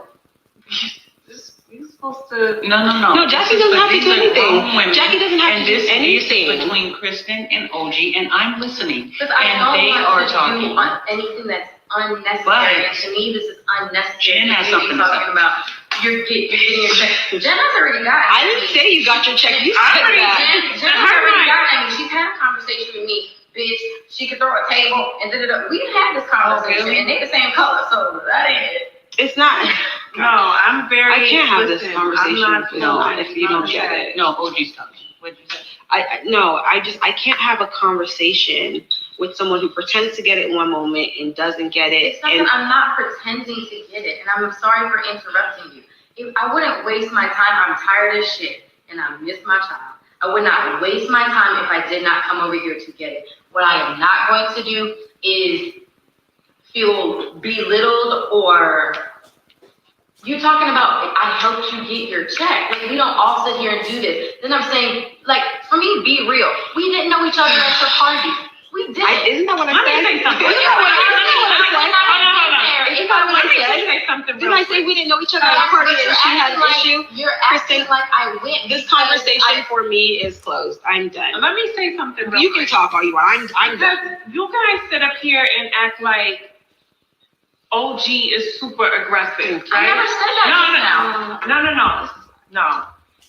I'm not saying that you said that, but it's been said in the group. I don't know who the fuck said it. Okay. I'm not trying to. I don't know. It's been over a year, but this has been said. Okay. That OG is aggressive. I've never once seen her put her hands on anybody. I was not in Costa Rica, so I'm not going to speak on that. I don't know what happened. Okay, but there have been people in this group that have thrown tables, they have thrown drinks. Yes. No, it's because this is facts. They have thrown tables, they have thrown drinks, they have thrown all kinds of things. Nobody gets called aggressive and nobody gets held accountable. And nobody gets sued, and nobody I gets do, sued, honestly. and nobody gets this, Sandy, and nobody we gets have to that. We're gonna say it, we need to be honest, because all it's gonna do is roll it back. A lot of us have, but I get both of your sides. You have to keep talking about it. When both I is don't done, have to let keep it be talking about done anything. and move on, and that be that, period. But trying to figure out, and this is a conversation between A and B. It's not everybody. That's how I feel, personally. And I've been called that millions of times, so I don't want it to be like, You've been called aggressive? Oh my God. But you really? Right. So I'm not taking anything away from OG. I know in her particular, that's why I said leave it where it's at. This is a particular thing that she has experienced, so this is for her. That's all. I'm not saying I'm you put it not in your- jumping in the colorism. She I'm did. just talking about the aggressive. What you're saying is correct. Do I think throwing a table is aggressive? Yes, I never said it wasn't. Have you ever asked me? I never said that it wasn't. And you never I did said not it get was. into it with the person who threw the table for me to have an opinion about it. Now, if I said OG is aggressive, it's because it's been towards me. What has happened between you and anybody else is y'all shit that ain't got nothing to do with me. So if the table would have been thrown at me, would I have felt, I feel like it's aggressive and it was at you? I never said it wasn't. Did I ever say that table throw was not aggressive? That's not, I never did. I think the problem lies where, yes, you do feel like it's aggressive, but nobody says anything. It's only said because it's her. And don't, if I'm wrong, correct me. no, you're Because I right. don't Go wanna on. speak I'm to not nobody. gonna talk no more. It's beating a dead I think horse. that's where the problem I comes. want to be a live horse, but I'm not saying you're wrong. Did you say a line I do. Because otherwise we're never going Because to the move problem forward. is, yes, you think it's aggressive, but nobody ever spoke up and said anything. Okay. You see what I'm saying? But if it was her that did it, it would be another form of aggressive. Right. So I think that's where the problem lies. I'm listening to what both of you guys are saying, and I'm really trying not to interject.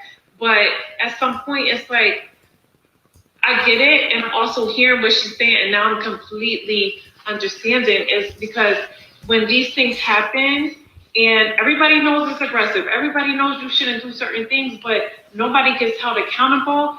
But people say things to her that they want to say to somebody else, and that's not right. I hear you. That's not right. I'm not saying that it is. Because I don't want to misspeak. I literally said that 10 minutes ago, and it was not. I never said I never said that you were incorrect about that. I didn't come over here. I delivered my answer to your many questions the way I saw fit, and somehow it got twisted to me belittling you. I'm not going to go down this path again. That's what you said. I'm not going to sit here and be belittled. I wasn't belittling you. I was simply answering your questions. That was a question about my check. I'm not. I'm not. You brought up your check first. Like, no, this is you said I got you a check. I said I helped you, and you said, Kristen, you said, to be clear, I only came to get a check, and I said yes. But it doesn't have to be all that. I can take a deep breath. But it was easy for me to say. I'm just happy. I took a deep breath because I'm happy you got that. I'm not making shit up, and if I'm wrong, I will dig back and try to admit it. All we have to do is have a regular Right. It's just exhausting. I'm exhausting then because I would like to understand and hear. I could not come over here and we would have no exhaustion. Yeah, that's true. So I'm not gonna apologize for coming over here and trying to understand. You have to apologize for anything you don't feel you need to. I never ever demand apologies. Like I said, I like when people come to the realization on their own. It's a beautiful journey. I think everyone should experience that.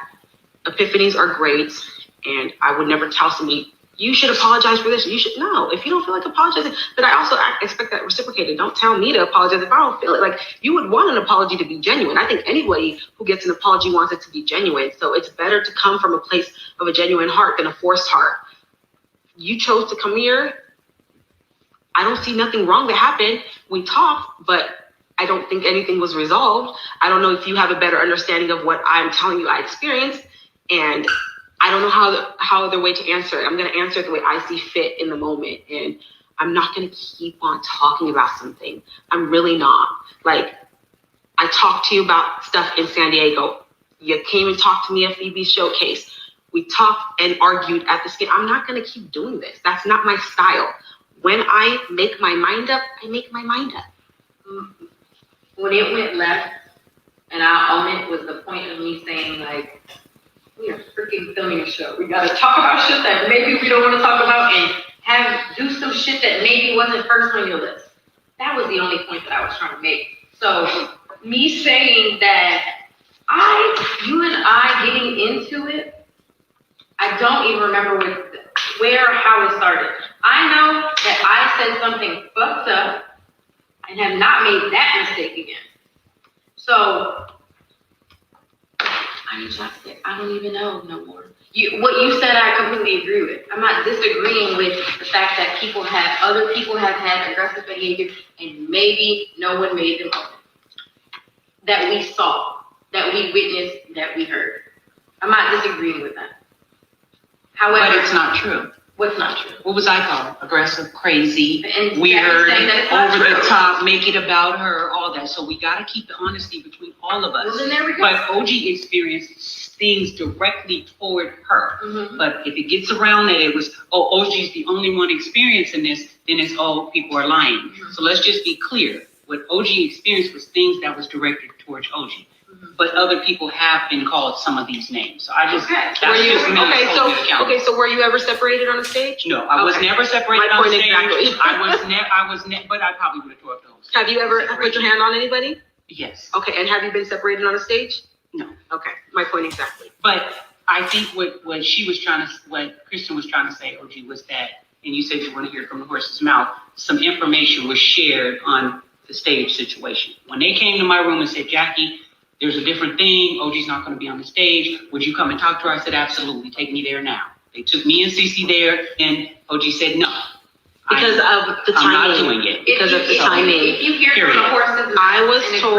Accept it. Do you feel anything beyond? I can't answer that question. I can't answer that question because I haven't heard the information. But what I do know is, I wasn't told. It doesn't. It doesn't matter.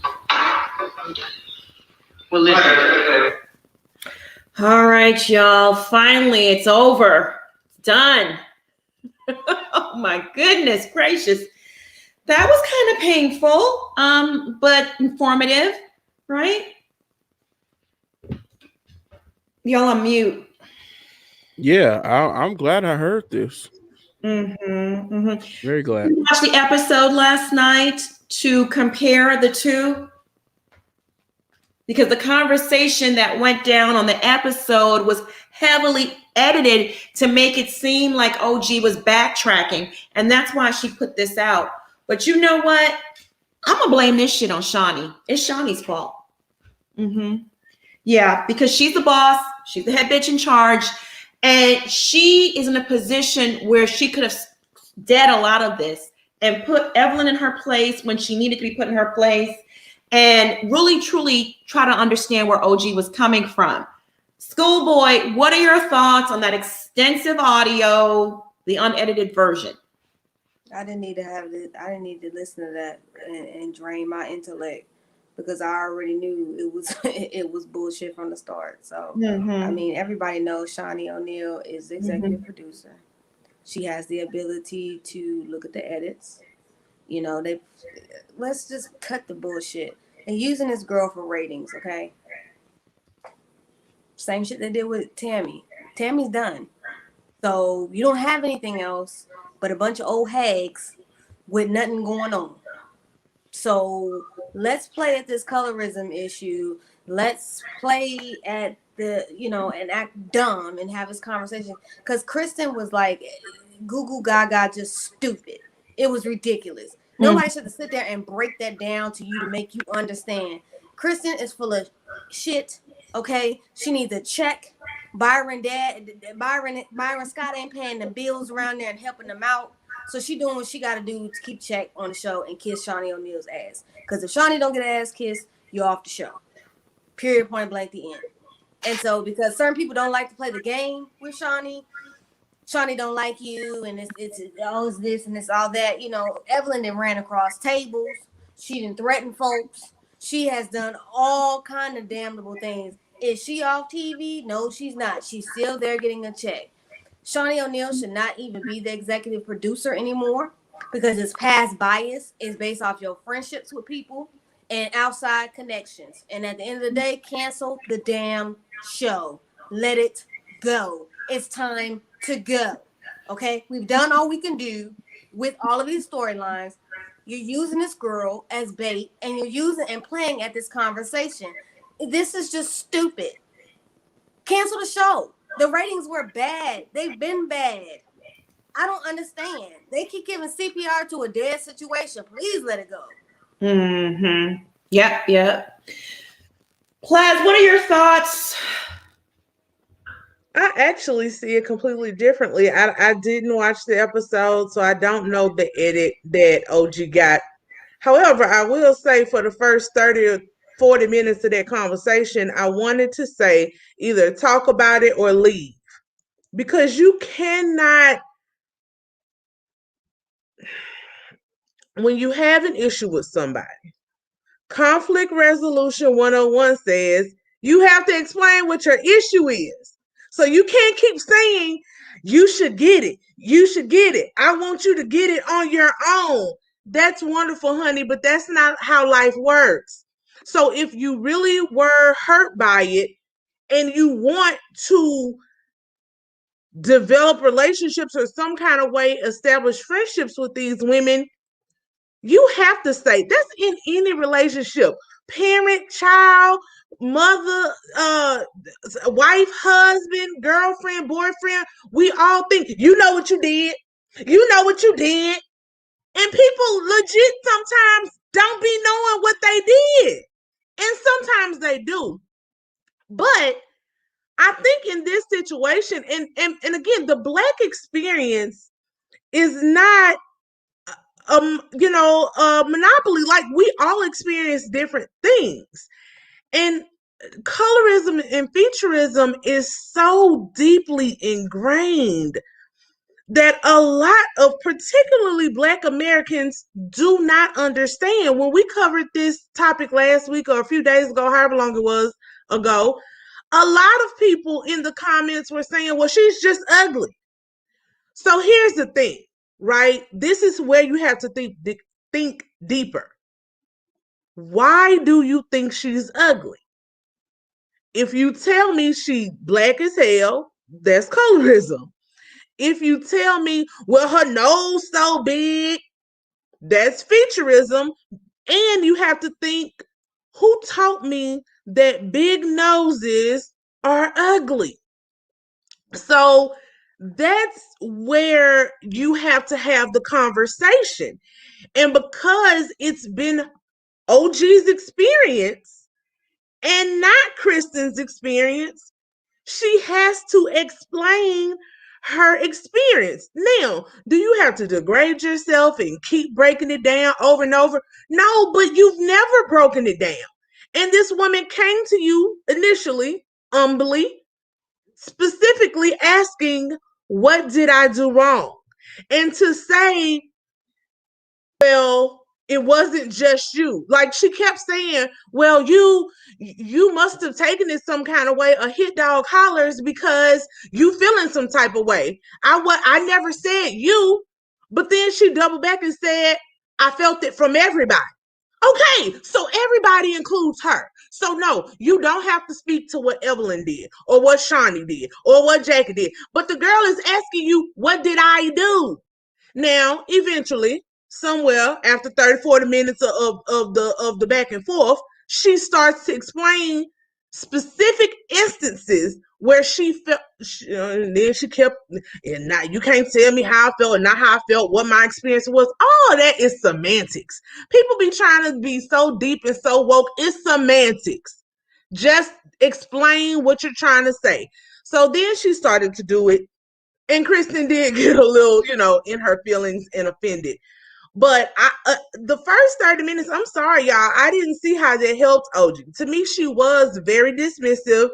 And if you're going to do that, fine. But then don't entertain it at all. If you're saying, I'm done with this subject, I said my piece, then be done with it. And say, thank you, Jackie, for inviting me here. I don't want to have this conversation. But to say, I'm not going to have the conversation, it's nothing you can discuss over dinner. You're right. It's so layered and so deep. You won't get through it in one conversation, but you can start it. So I'm sorry. That's what I heard. So Debonair, what were your thoughts? It's my turn. Yes. So I watched this earlier today. I had wrote a bunch of notes down because I was going to do a video on my channel, but I felt like OG was very dismissive from the beginning, and I really thought that Kristen was very genuine in trying to figure out what the issue was. And even while they were talking, she kept saying, I agree. Like, it wasn't a combative thing for her until OG just would not really give her like any information. Almost like OG didn't understand what she said.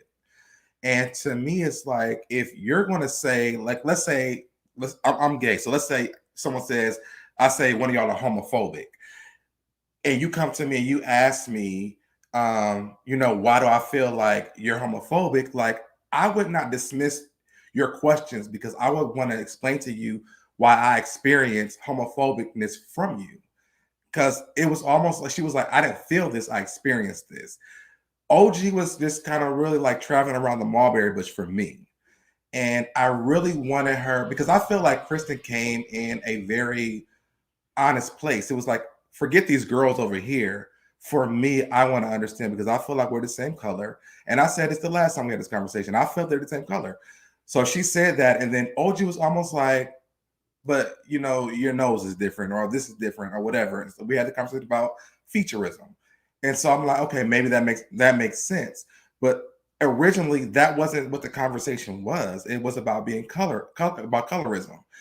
So the more that this went on, I got more confused because I'm like, if I'm on national television and I'm trying to solve a problem for like a group of people, and I feel like she was taking out on the cast what production didn't do. Because she said that she had already explained this multiple times, they didn't air it. And so OG took it out on the cast because she's like, well, I explained this multiple times. I don't want to do it again. But maybe you explained it in your confessionals, they didn't hear it. But now you have someone from the cast that's sitting here wanting to understand what happened here. Like, why is this such a play? I'm trying to choose my words lightly. Why is this a place where we can't have a conversation as people? Because OG already said in this audio we heard, they've made peace multiple times. So what changed on this part where you can't sit here and say, this is how I felt and blah, blah, blah, yada, yada, yada. Every time that Kristen asked her a question, she just kept deflecting to something else. And one of the things that I love that Jackie did was she was like, well, we can't really say that because they said all this stuff about me, which they have said it about Jackie. The other thing that I don't like, and I know y'all don't like me being an Evelyn fan, but we're talking about stuff that Evelyn did like years ago. You know what I'm saying? Like Evelyn, the year that Evelyn and Tammy went off on them girls, they were about to shut Basketball Wives down. It was a wrap for the whole show because the way they treated that girl Keisha and Kenya or Kendra or something like that, they had took a whole break from that show because they were going to shut it down because how bad they treated them girls. Evelyn went through a whole like cleansing moment with Own and Oprah where she had her own show over there. She sit down with Iyanla Vanzant. And since then, she hasn't had those moments anymore. And so if you're giving people time to grow, because they give that to Tammy, but y'all don't give that to Evelyn, it's like, well, is she not allowed to grow into a better person? Because since she's been back on the show, the only time I think she's been like about to fight was when Jackie was calling her daughter a build-a-whore. So outside of that, I mean, it hasn't been that kind of situation. And on top of that, OG hasn't been on any of those episodes. So she can't really vouch for those times that happened. Since OG's been on the show, Evelyn hasn't been a violent person.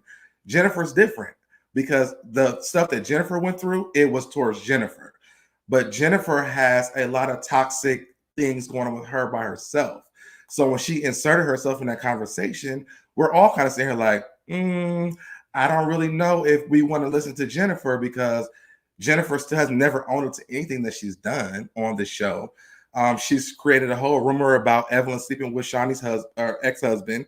She's talked about Evelyn's daughter. She's lied on Malaysia. She's done a lot of things. So the energy they gave her, granted, she didn't deserve to be physically harmed. You also have to understand the anger that these people have had towards her. So when Jennifer inserts herself, and even you can tell on this episode, Jackie is not really dealing with Jennifer at all. Like Jackie has a very short temper with Jennifer. She's like, I'm not doing this with you.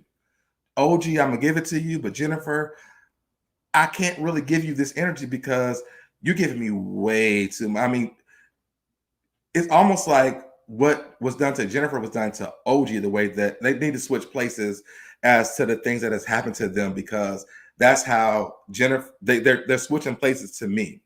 And then Kristen said, could I have done something that I might not have known I did? And this is something that I hate because sometimes people don't know that they are being offensive. And that's real. Like, you have to understand that when it comes to different nationalities, sexualities, period, sometimes people don't know. So if I'm coming to you as Kristen, as a woman, and saying, hey, I don't know if I've done something to you, I want to have a conversation so I can understand, and you flipping and flopping my words all around like this is not getting to know me because Colorism is not my life. Like, OG was just really taking her around the mulberry bush for me the entire time. And I feel like as a grown person, if someone came to me that they feel like that they were offended by something that I did, I'm gonna say, hey, yes, you did, and these are the things that you did, and this is why I felt the way that I felt. I'm not going to wordplay it and say, well, I wasn't personally offended. This is what I experienced. I've been through those kind of things with people in my life, and you never get anywhere with people like that. I feel like OG, I want to like her so much, but I feel like she has a great potential to be a real person, to be relatable. If she says, hey, because this other thing that she said, Kristen said, she said, I didn't realize that me being a Black African American woman and you being a Black African woman was different. So these are all teachable moments that she's learning through this entire conversation, but OG never picks up on any of this stuff. And I guess that's where my frustration comes in at, because it's like, if you're trying to fix a problem, let's fix a problem. And OG just never really gave her that at all to me. Dr. EVA, what are your thoughts? What's your assessment of the situation? I have a lot to say. Okay. So does everyone else. Yeah. There's so much. Okay, first of all, about conflict resolution, I think everyone was coming at it from different energy levels and expectations, and that's why the conversation was weird, disjointed, and no one really felt fulfilled. From OG's standpoint, I think she probably wanted someone to acknowledge what she was going through, even if you disagreed. Just acknowledge, I'm sorry that you're hurt. I think that's what she really wanted to hear, number one. From Kristen's standpoint, she may have wanted to have a genuine conversation about it. Fine. But I think from OG's standpoint, she had in my view, she has explained it multiple times on previous seasons. There's a paper trail on social media of her talking about it, including on her Instagram right now. She put together a whole, dare I say, almost like PowerPoint, explaining the difference between colorism, featureism, and all of and racism. And I thought that was beautiful. So that's the first thing, is that everyone's coming at it from different vantage points. The second thing I want to say is, you know what? I don't know she really needs to speak to Kristen at all. And I'm not sure Kristen actually needed to speak to her at all. No. I think the issue is that OG got really tired. And I think what she was experiencing, what OG was saying is like, look, if you want to get to know me, that's one thing. I didn't see it as semantics. I think she's saying, if you want to know me as a person, let's be friends. But if we already have like a complicated history or a challenging friendship, why would I like spill my guts and my real emotions and feelings out to you when we have a checkered past? Let's like smooth our relationship first is how I got it. Okay, before talking about some of the emotional things, she basically said at the beginning of the conversation, what is this conversation about? If it's to talk about the relationship, that's one thing. If it's to talk about colorism, that's something slightly different. So they were conflating issues, they were mixing issues, and that's why it became convoluted. The next thing I would say is, I'm not sure that OG actually needs to explain colorism to her.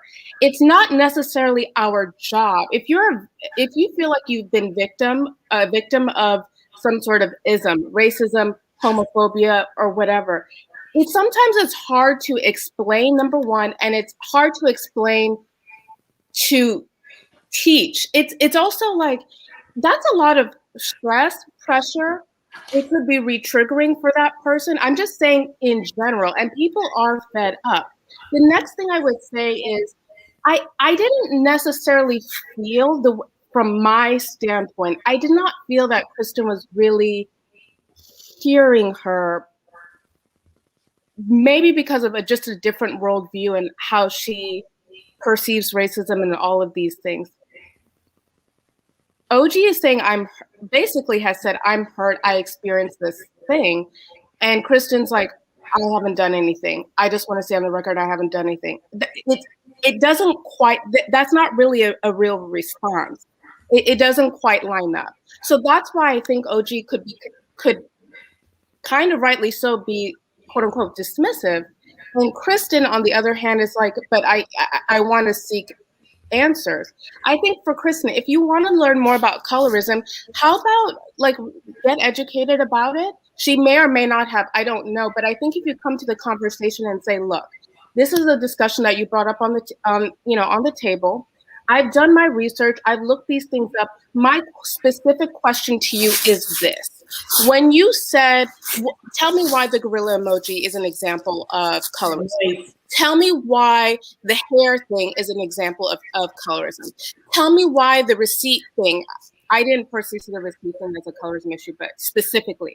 But tell me, I think then there would have been a more meaningful conversation. And then the last thing I would say is, I didn't think people needed to, like cast members specifically needed to talk to each other. I think it's a larger issue and it's a production issue. Someone needs to answer me. Why was OG put on a whole separate table or panel? No, that's offensive. For me, it hurts me to see people ganging up on one person, even if that person is wrong. It's too much. And I think if you're in a work environment, you see that someone is suffering and nobody really cares. I mean, you still have, it's just hard to see like, okay, if you're a castmate and you see OGs being separated, you can ask questions. The next thing is, if we're really talking about conflict resolution, the person or people who made the decision to separate her needs to speak to her directly. It does not need to be the castmates talking about, it's not, it actually has nothing to do with them, to be honest. If you are saying that OG is quote unquote aggressive, tell her to her face. Let it be known in advance. That was not a last minute decision. I thought that was very messy. I'm sorry, it's just very messy. And for the other castmates to know what OG doesn't know a year and a half later as to why she's being separated, someone needs to explain that to me. Regardless of if you think OG is right or wrong, regardless if you think the colorism issue is present or not, if there is an issue with an employee or a person at work, there should be direct and clear communication. You did this, and these are the consequences, period. Absolutely. Well said. I want to hear Bishop, because he hasn't said anything. We get the whole panel to share their opinions. Bishop, what are your thoughts? My thoughts is they straight gaslighting OG. And let me tell you why they gaslighting her. They know exactly what the problem is. They knew from Jump Street. They didn't like her when they first seen her. Laid eyes on her when Jackie brought her. It is very colorist and it is futurism as well. And Jackie is not the lightest. You know, she's not really she's light brown, but she's not really light skinned. And they actually had ganged up on her. They plumb made Malaysia want to come a light skinned girl. Yeah. Let's stop playing all the games and acting crazy. These group of girls are a bunch of mean girls. They're very colorist, and I've been seeing that from Jump Street. Evelyn has done so many devilish things. She's a straight demon, a straight demon. A whore bag that would do anything, spread her legs from east to west to get a bag from men. She done almost all the sports franchise. Let's get that correct. She haven't done hockey yet. I'm pretty sure she's working her way to it. This is why she's becoming a good girl and praying to God. She haven't done soccer either. So, you know, I know Evelyn, you know, she has calmed down a little bit because she got her show on OWN and all that other stuff, living Lazada because she had nobody to fight with. Because it was her show. She was trying to show that she changed her ways. She's just like who she's like. She reminds me of Martell. Play like they sanctimonious and they do all this other stuff. As much as y'all hate Martell, I can't stand her just as much as y'all don't like Martell. Truth be told. I tried to like Evelyn for a long time, but I can't stand her. They did poor Royce dirty. Did her dirty. And the reason why Tammy got the effects of being treated like a dark-skinned girl, because for a while they was trying to make Tammy the scapegoat. Because Tammy had got better and she's like, you know what? I know all these dirty little secrets about all these girls. And you know what? I can't play this mean girl role no more. And they turned on her. Because it was Jackie for a while. Because Jackie is a tad bit darker than Tammy. But then they made Tammy the angry one and the villain and all that stuff because she's much bigger than them. So, you know, I get people try to play these little things, but they gaslight OG though. And the reason why they pretty much turned on her, it was an easy target because she was almost only had one ally and the girl was weak. And let's not try to act like Evelyn changed her way when she was patting her coochie. She was patting it real hard, and then she tried to charge at what's the girl, Cece. So she didn't change. She was trying to fight that girl when she turned around. So you try to jump her, and her homegirl jumped in and say, "Oh no, you're not gonna hit her. She's walking away. How you gonna try to jump somebody that's walking away from a fight?" So you didn't change your way. You trying to go after the weakest link, but the biggest, baddest one that would fight you, you don't want to fight her because you know she'll lay hands on you and put you in the hospital. And that's the reason why they call her aggressive and all this other stuff, and they scared of her because they know if they lay a hand on her, she's gonna put them in crutches. She's going to put them in all types of bandages and all that stuff. So I do see how they treat her differently. Trying to say, oh, we need to separate her. And Jackie even proved her point. She said, Jackie, when did you lay hands on somebody? Jackie said, yes, I did. But did they separate you when it was reunion time? And Jackie said, no. She said, my point exactly. This is why she didn't want to have that conversation because folks is playing games like they don't know what's going on. And I know it sounds funny the way the whole audio was played because it sounded like she didn't want to, you know, Kristen came like she was coming for real answers. No, she wasn't. That girl even explained it when she said, when we first met, you didn't have no real problem. You was there 3 hours late. That's why I was mad. You can't tell me how I feel. Well, Kristen, I didn't know you at the time. I didn't even know you was going to be there. Well, I was coming there for a check. So exactly, you proved my point. You came there for a check for a job. So don't act like you was there to be trying to get to know me and be friends with me. People need to stop playing these little games. I see right through the foolishness. That's straight foolishness. And I see right through it because I got treated differently because my younger cousin who's light-skinned, very light. And then when we used to go to his homeboys, we was all trying to be friends. They were all light-skinned. They almost looked like they all been triplets. And the parents who were light, they used to say, oh, we like them and this, that, and third, and they all like to be brothers. And when I used to dress up like them, I was like, oh no, could you take the picture? Oh no, could you step out the picture? Oh no, I don't really like him too much. Oh no, don't hang out. And this is a boy that's 11 years old, which is me. I was 11 and they were 10 years old at the time.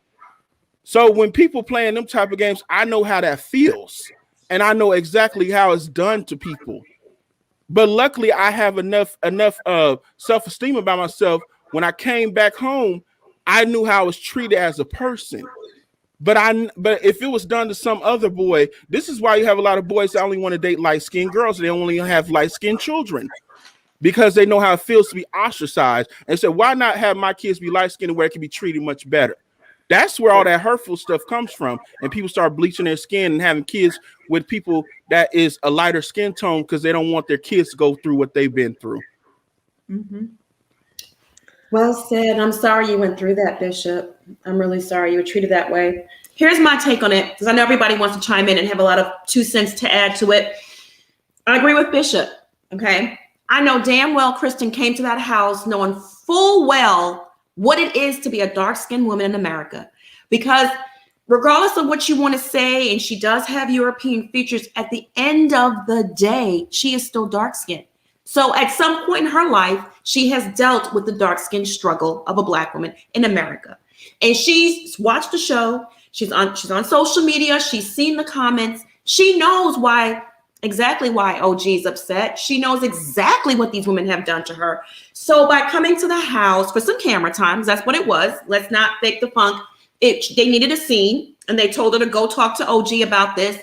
Coming there, trying to act like you are so naive, you have no knowledge of what it is that's wrong with OG is laughable. OG recognized that, and she would not allow that woman to gaslight her. She wouldn't allow it. So that's why she was so dismissive. Had she come there saying, listen, I am sorry. First of all, say you're sorry, because you know the role and the part you played in it. You've watched the show. You've seen the comments on social media. You're not innocent. And she's a college-educated woman, and she's a dark-skinned woman on top of that. So she understands the struggles in life. She gets it. At some point, it may not have been elementary school, may not have been junior high school, because she is a very pretty girl. But at some point in her life, she has dealt with the dark skin struggle of a Black woman in America at some point. So to go there and act like you had no clue what is wrong with this woman and try to gaslight her, to me was disturbing to OG, and it was a put off. She didn't apologize for her role in ganging up with the light-skinned girls against the dark-skinned girl. Instead, it's like, oh, I did nothing to you. I did nothing. I am so sorry. I'm just trying to understand what you've gone through, knowing damn well what she's gone through. Personally, I feel Kristen needs to take accountability for her behavior. And she's not fooling me or fooling anyone at all. And I feel OG handled her accordingly to what Kristen was giving her, which was nothing but fake and phony. Okay, I know you wanted to chime in and say something so debonair after the doc spoke. You have the floor. So I guess I feel like people are feeling like Kristen came to like solve the issue of colorism. Like she was going to end it that day. And I don't feel like that's what she came there for. Even what you just said, she said that she's experienced those things before. So to me, it does a lot of this doesn't make any sense. It's because she came in saying, even because someone tried to come with her, she said she wanted to go by herself. So for me, I don't feel like she came in with being malicious. I feel like she came in like trying to figure out why OG. I don't even think that she wanted to know for the rest of the group. I think she wanted to know for herself, like what did OG get from her that made her feel like that from her. That's when OG gave her, well, I didn't give a specific name. OG said, well, you must feel a certain type of way because I never gave a name. But I feel like Kristen came trying to find out why, for her own personal self, why she may have felt like that from her. And OG gave her some certain situations. And she said, at one point, she said, well, maybe it's because I just didn't like you at that time. And even OG said, we made up multiple times. At this point, I'm tired of making up. So to me, what she did was not unreasonable because they've done this multiple times. I feel like at this point, because there's so much on their backs because of what OG has said about the colorism thing, she's like, well, I don't care what they're saying. What did I do as an individual? Like, because OG wants to have a group conversation. Kristen is like, I don't want to do that for me personally. I want to find out what I did so I can figure out, you know, was it real? Was it not? Those are the things that I'm thinking about, because for me, growing up around Black women in all shades, I have seen it, whether you light skin or you're the blackest girl in the room. I've seen this in every shade of Black. So that's why for me, a lot of this doesn't really make a lot of sense for me. And again, OG was very dismissive when she first came. And even Jackie lied because she said that that Kristen never told her what the conversation was going to be about. And if you guys go back and watch the episode, Kristen did tell her, and I don't think Kristen remembered it because she agreed with her, but she actually did say she wanted to talk about that conversation. So that was very known to Jackie at that time. But I guess for me, I think that Kristen came from a very genuine place. I don't see her coming in because of that. Even with Jennifer, even though Jennifer has her own motives on why she feels what she feels, I feel like Kristen came from a very genuine place because, again, they probably have experienced the same things, maybe not because of the featureisms, but because of the color of their skin. I mean, people think that I'm light skinned. I never would even say I'm light skinned, but I've experienced different type of things with my weight and my color of my skin. But that's my personal experience. And I feel like that's what Kristen went there for, to find out what OG's personal experience was and why it was so detrimental to OG, and to figure out, you know, how she can not do it. Maybe not to be her friend, but to figure out not to give her that experience anymore. Because again, and originally they thought it was her feelings. OG said it wasn't her feelings. She never expressed that. It was because that's what she experienced. So a lot of it was a lot of wordplay for me, because at the end of the day, if I'm trying to fix a problem, I'm gonna fix a problem. And OG was, to me, my own opinion, OG wasn't there to fix a problem. She was like, I've already explained this multiple times. I'm not doing it again. But again, if production never showed it and they weren't there for that conversation, how do they know that conversation that she had? So Debonair, I get what you're saying, my brother, but I can't agree with you on this, because the monkey emoji, that was all over IG. But let's take Evelyn out of this. But besides Evelyn, I'm talking about Kristen and the conversation between Kristen and OG. Because Evelyn has not had a conversation with her. I'm talking about Kristen and OG. But to me, Kristen's conversation was very genuine. It wasn't. It was not. Let me tell you why. Because I dealt with chicks like Kristen.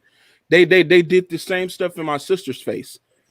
Brown skinned woman, very beautiful, sweet. Don't bother nobody. Oh, you're pretty for a dark skinned girl. Oh, this, that, and the third. And oh, the reason why nobody want to talk to you because you're not slim enough. You know, this, that, and the third. So you know, people like Kristen would play like, oh, I'm trying to understand. I don't understand. I don't know. You do understand. Don't play crazy with nobody. And you coming over there, you I'm sorry, Kristen going over there is doing the dirty work of Shawnee and Evelyn. I'm sorry.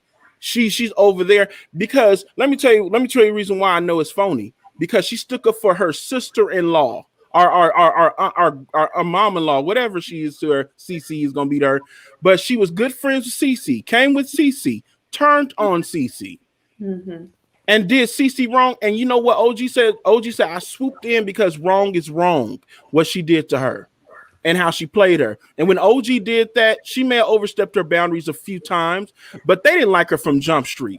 You could tell by their body language. They was waiting for OG to slip up and make a mistake so they can use it against her and say, well, this is the reason why we don't like her. No, they didn't like her because she does not fit the mold of how they want the audience to see on the show. They wanted prettier, lighter, or light to brown, or even if they're not light to brown, they want someone that looks like Kristen or Jennifer. So what was the problem with Cece then?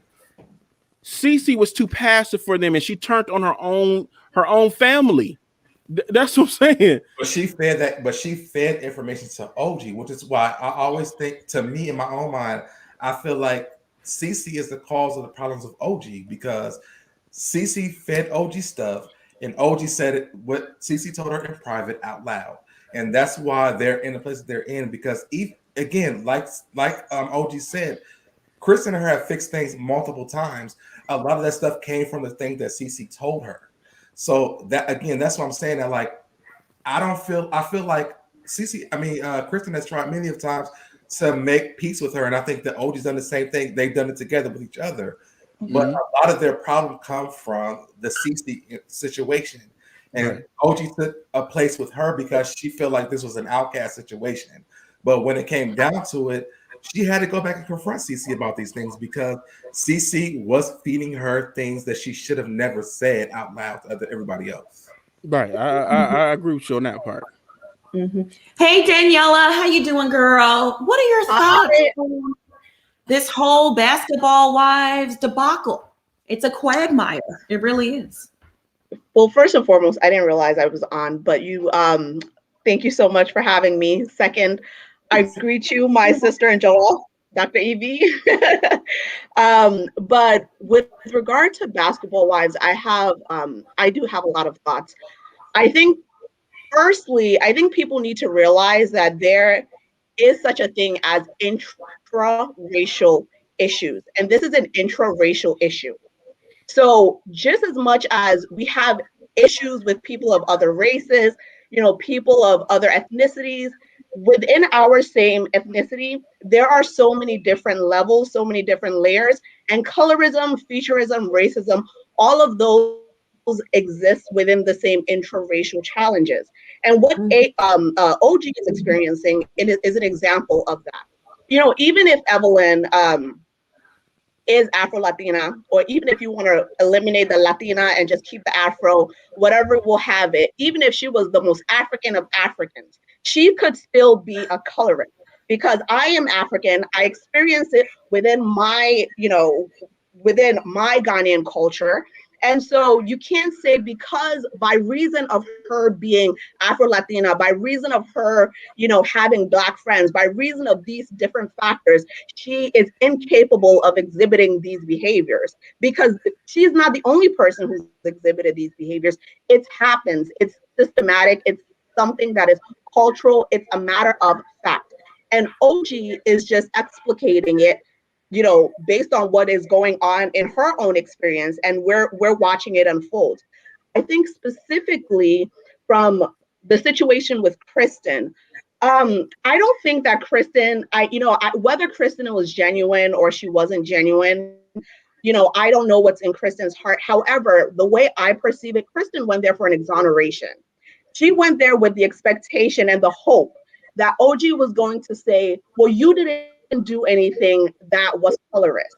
You are, I'm not talking about you when I'm talking about colorism and people exhibiting those behaviors towards me, and she didn't get that. And that was at the end, she kept asking, I stand by it, right? Like, kind of like agree with me, right? I haven't done anything that was colorist.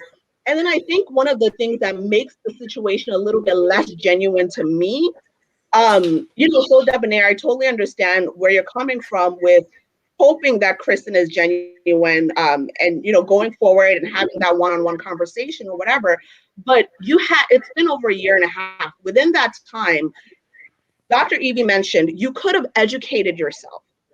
If I am going into a meeting or I'm going somewhere where I know the situation matters to me, and I really want to come across as somebody who is empathetic to a situation, I want to make sure I'm going in having tried to understand where that person is coming from, having tried to acquire as much education about the situation as possible. So even if I can't identify with it exactly, I can reasonably empathize with you, right? And so she, within that year and a half, did no research. You went in there and told me okay, so tell me what's colorism. Well, you can Google that.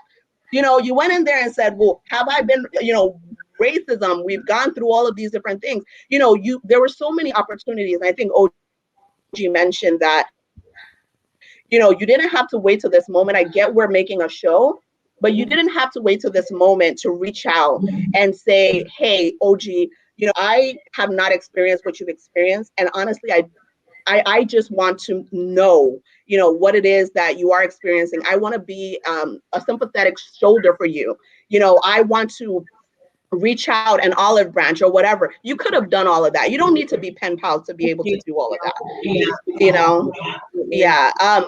And then lastly, and then the last thing that I'll say is, Evelyn and Jen's relationship is very awkward. But the way I see it, Evelyn befriended Jen because Jen is who Evelyn likes. Jen was raised wealthy, for the most part, as at least as far as we know. Her parents had means. She, had a lot of the things that Evelyn probably wished she'd had growing up.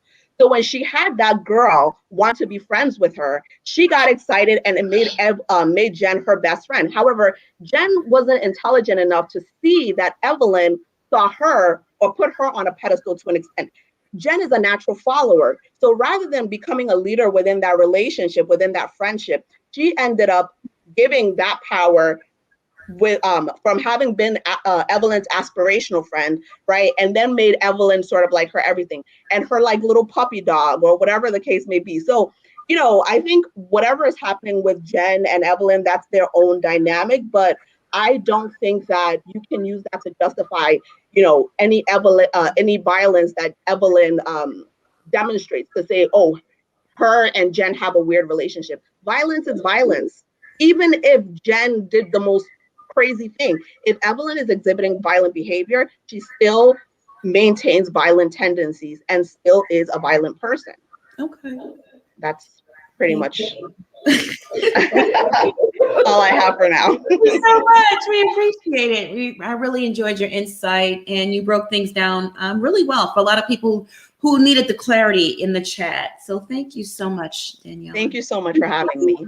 You're welcome. Bye, my love. Oh my goodness, this is a very heated topic. Bootsy baby, you gonna put your camera on? Okay. Yes, please. please. Don't judge the hair, please. I look a mess. You look fine, my love. You look fine, pal. It was so much to unpack. I felt like I was triggered the entire time I watched the video. But we're gonna keep the commentary down to maybe 3 minutes because there's so many people in the backstage and everyone has a comment to make. So just to disclose my background, I'm Hispanic. I'm a Black Hispanic. My parents are from Guatemala. So to me, I feel like it's an issue of colonialism, and it's too many X factors to try to break down in one episode. And I felt like there should have been like Eliana, somebody that was sensitive to the topic that could mediate the conversation between all the women. Because I felt like Kristen was not a good messenger for me. Because to me, I felt like Kristen was very disingenuous. I felt like there was an agenda behind it. The way it looked, maybe her intent was pure, but because she was the mouthpiece for Vashonda and Evelyn, that's why it came off that way on camera. And she also had other interviews outside of the show trying to explain why she wasn't a colorist and why OG was being extra. But the fact that Vashonda also told us that we are too emotional or we have too much insight as to what is going on, that's why your shows suck, because there's no substance anymore.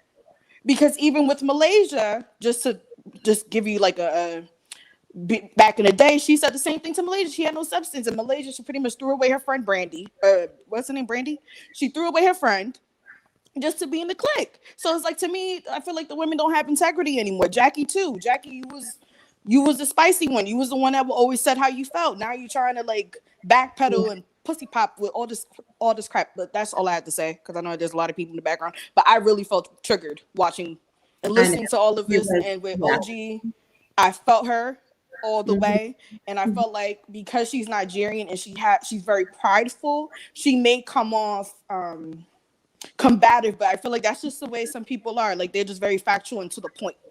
And I have a few Nigerian friends that just act just like her, so I just wanted to just say that.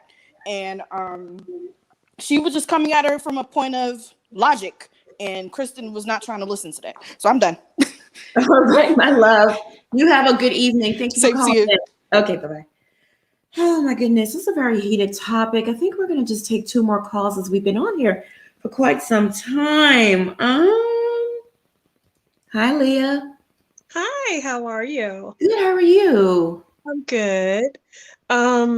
Wow, that episode was something.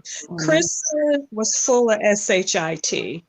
And the reason I know that, when you go back towards the end of the show, she went back to the girls and they thought it was all funny. They were all kikiing about what was happening. So Kristen wasn't there to figure out what the problem was. So I think that was all show for Kristen.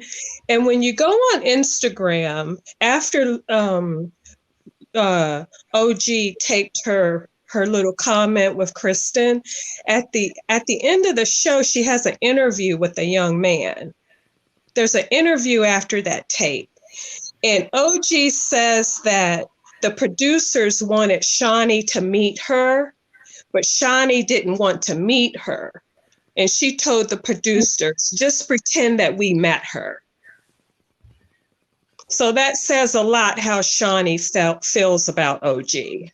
Absolutely. She has no respect. They don't have respect for her whatsoever. Yeah. And Shawnee is using most of them anyway to get paid. Oh, yeah. Shawnee's using the whole cast to get paid because she doesn't. Female Andy Cohen. Right. Shawnee doesn't give a crap about any of them. So that's all I had to say. But each one of you guys have some points, except for the one with the hat on the left. What's your name? Oh, don't beat him up too much. I don't agree with you. I'm sorry. You don't agree with me about what? You guys have a good night. This is not so debonair. This is my first time on YouTube, and I'm so nervous. So I really didn't want to say what I wanted to say. Listen, you did great. You did great. And you need to call in some more because you have a presence. You guys have a good night. Delivery. Thank you. You too. Bye-bye. Bye. It's a lot. It's a lot to take in. The chat's on fire. It's explosive. Everyone wants to add their 2 cents, and we're all sharing our opinions. Let's not beat each other up too much. We're family here. We may not agree all the time, but we're family. Hey, Miss Princess. Hey, Bishop. Hey, Princess. Hey, Dr. EVA. Please. Hey, Princess. Governor. Hey, schoolboy. Hi, Monica. Hi, my love. How are you? Hugs and kisses to you. You know, we have talked about this issue several times. I didn't even know what featureism was until we started talking about this whole thing. Because I got what they call bubble lips and soup coolers and all of that kind of stuff. So I, again, been victim of all of that. Now, as far as this show, I've been forgetting to watch. Okay. Yeah. Usually there was a time that whenever it was on Monday nights and Thursday nights that I would be ready to watch it. Okay. But these hoes is tired, and these hoes with this fake story is tired. I don't want to hear nothing about no Christian because we're forgetting that these are LA hoes, okay? They are not in reality of what you and I really deal with in regular life. And I think OG is more of a person that has dealt with regular life. But you are not going to be able to reason with people that are affected, okay? They are living in their bubble. They are living in the reality of what works for them. Okay, let me go get my titties done today. I don't like them, okay?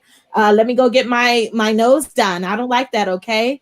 Let me go to the store. They go to the store and buy their bundles. They ain't going over here and getting them out the mail or going to the beauty supply store. They going to the hair store. Okay, like the goddess list and going to get it, and their beautician has their stuff ready. So when it comes to real issues, they are out of touch. I don't care if you white, black, orange, or blue. It just doesn't affect them. Now, Christian, she full of shite. Okay, because you're not gonna tell me that she don't know nothing about colorism. I'm sure if she still go to Rodeo Drive, it's somebody that's going to look at her and think, oh, you can't afford what's in here, darling. So you can go on somewhere with that. But it works for the show. Okay. Yeah. She wants to stay, just everything, even with her family and the baby situation. She does what she can to stay on the right side of right, as you would say. She doesn't want to be outcasted by anybody. Let's be clear, this little girl self-esteem isn't that high. Okay, you could tell that by last season. OG is just too real for these ladies. Okay, she got her body is banging. She's sure of herself. She does not bite her tongue. She doesn't. She isn't intimidated by evil Evelyn. Now look here, Debonair. Oh, that's Bishop. Debonair. I know. I know you love Evelyn. And back in the day, I would say that Evelyn has some very lovable qualities. You just don't get to see them often at all. Okay. I'm with Bishop. She's a big ass whore. How do we not know she ain't hit the hockey and the soccer club up? Maybe they just wasn't top level. You know what I'm saying? She does whatever she needs to do to stay on top. And I'm just saying that figuratively because she's probably on the bottom all the time. On her back. Okay. And he's right. You skipped some parts, Debonair, about her redeeming. She getting too old. Sometimes you can't fight all the time, okay? But she did. Again, on the last episodes I watched was her patting on her coochie, that her coochie is the best. And she has said a lot of things on social media. She's just mean. Your girl is mean. She's a butthole and she can't help it. It's inside of her heart and she knows how to play that well. And if she wasn't such a butthole, then she wouldn't be on the show and we wouldn't have anything to talk about because just like Kenya plays her part on Roa, Evelyn has to play her part on Basketball Wives. Because right now, Shawnee ain't got a backbone, ain't got a butt bone, ain't got a reasoning bone in her body. Only bone that she got is the bone that sits in the middle of your wallet where you fold it up with the money in it, okay? So she knows that they are wrong. They were wrong for ousting that girl OG because all of them are aggressive. And the most aggressive one on the show is Evelyn, but you dare to separate her from the rest of them. They knew that OG was going to beat that ass. And again, I do not encourage physical violence amongst people, but some people just needed their ass beat. And they knew that she was going to beat that ass. So they conspired together. And that was a Shawnee call as well because she couldn't even look that girl in the eye. She knew she was wrong. Let's be clear. They know it's wrong. It's a mean girl party. And one thing I know is a mean girl, okay? And that's what they do. It's BS. I guess the girl is still OG is staying for a check, whatever it is. None of them really want to be around her. They want some lackeys. They want somebody whose ass they can be easily, and they just don't like her for that reason. And then she just happened to be dark skinned. So it gave them another reason to hate her too. Very well said. Yeah, very well said. Oh, I just want to raise this point real quick because I know, so Debonair, you talked about Evelyn changing and she did get baptized, but you know how she's not a changed person? She got baptized and she's still trying to manipulate and be evil towards another person. And what I mean by that is that she knows the role she plays. She knows how she treated OG. And if you get baptized and you're going to call yourself a Christian woman, you're supposed to spread love. You're supposed to make amends. And you're supposed to, you're supposed to be, Christ is supposed to be within you and people need to see that. We don't see that. Instead, all she's doing is re-victimizing OG, gaslighting her, acting like she did nothing to her, and still trying to turn all these women against OG for no reason. So that's how you know she hasn't changed. Monica, I already told you the girl.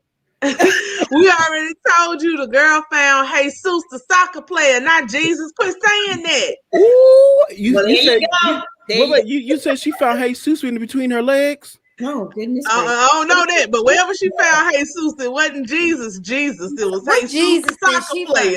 That's who. What Jesus? I just want to say this. My conversation tonight was not even about Evelyn. It was about Kristen. I did bring up the fact that she had changed, that transition, but that wasn't about her being baptized for this season. That was when she did stuff with Oprah and all that stuff. To me, I feel like she is like a Kenya Moore, and she's playing a part to keep the show going because, if you read the comments, they're like, cancel it, it's boring, it's this and it's that.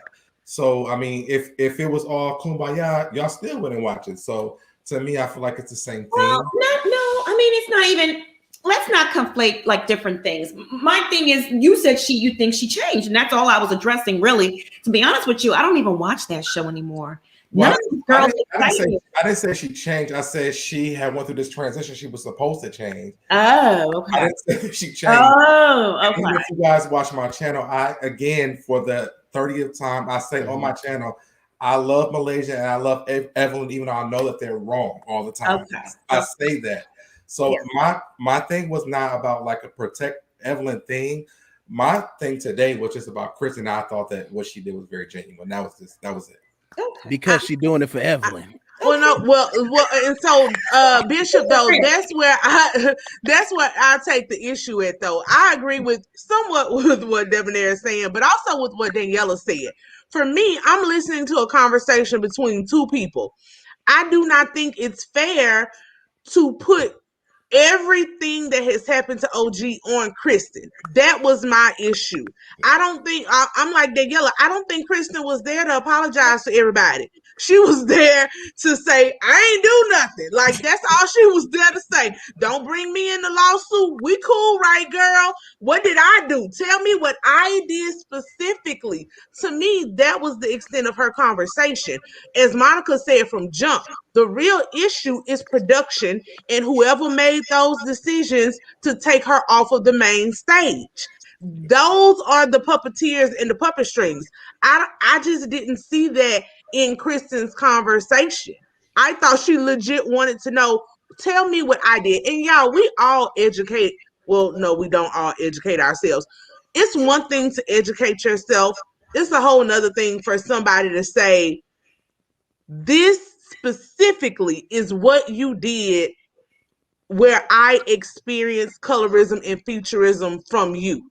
I'm sorry. I was like that in school. You give me a vocab word, I need a sentence. If I am in a relationship with you and I'm trying to have a relationship with you, I'm not saying she was genuine or not, but if I'm asking you clearly, what did I do to you? I need to know what I did to you. Not what everybody else did, what I did. And I can make amends for what I did. I can't make amends for what everybody else did. That's all I'm saying. Jennifer asked her, did she know about them separate? Asked Kristen, did she know about them separating her? And she said no. And then she asked Jackie, and Jackie said she didn't know, but when they told her, she went to that stage with her and Cece. So Kristen did not know they separated. Kristen said she knew. She said she knew why. She was going to explain. No, she said she did not know. If you go back and listen to it, I thought she asked her, do you know why they did it? Because I found out why they did it. She said that. She goes, do you know why they separate you? Because I know why. She didn't know like when it happened, but by the time the conversation was happening, she now knows. And she was asking OG, I know now, do you want me to tell you what they told me? Or do you want to hear from the horse's mouth? And OG said, no, I want to hear from the horse's mouth. Yeah, but that day she said, that day that it happened, she said she didn't know about it. And then she asked Jackie, and Jackie said she didn't know. She didn't find out till that day. But when she found out, she went over to the stage with OG and Cece. And you know what makes it so fake too? If you seen that happen on that stage, you as a woman that's saying that you on the side of right, you'd have said y'all wrong for that. She need to be on stage because she never was physically violent with anybody. Now Kristen could have said that, but Kristen is a bootlicker. Yes. She wants to be friends with these chicks that don't care nothing about her. She wasn't gonna say nothing. Now, if a person is gonna be right, they're just gonna be right. And that's the problem with OG. She's gonna be right whenever. But folks don't like that about her because she's not willing to play their little games. Kristen is a pick me. Pick me. Yes. I'll do anything. Yes. She's like a Giselle. She'll be the puppet. She knows exactly the role she played in all this drama with OG. OG doesn't need to explain to her what she did because she knows. She watches the show. She's an educated woman. I mean, while you're in it in the moment, maybe you don't understand exactly the role you play in it, but after you watch it on TV, you watch the reunion, you gauge social media, you see the feedback, because people were dragging her and explaining to her exactly what she did, so she knew. So to go to her house and ask this very intelligent Black woman over and over, what did I do to you? What's my role in this? Trying to like exonerate yourself and pull yourself out of it is dismissive, it's rude, it's an insult to OG's intelligence. And OG she's like me. She has zero tolerance for bullshit. Zero. She wasn't entertaining it at all. Not even the least. And Monica, to add to that, I did what OG did when someone did that to me. Mm-hmm. So when people play stupid with me, I'm like, okay, you want to play stupid? Mm-hmm. Okay, well, all right. Yeah, you're stupid. Short yellow bus. I'm not dealing with you right now. And then you keep bringing it up. Okay, when we first met, you did this, and that, and that. And you said, when she tried to backtrack, said, well, no, this is how I felt. So she was excusing her behavior. So I'm like, okay, chick, you playing games now.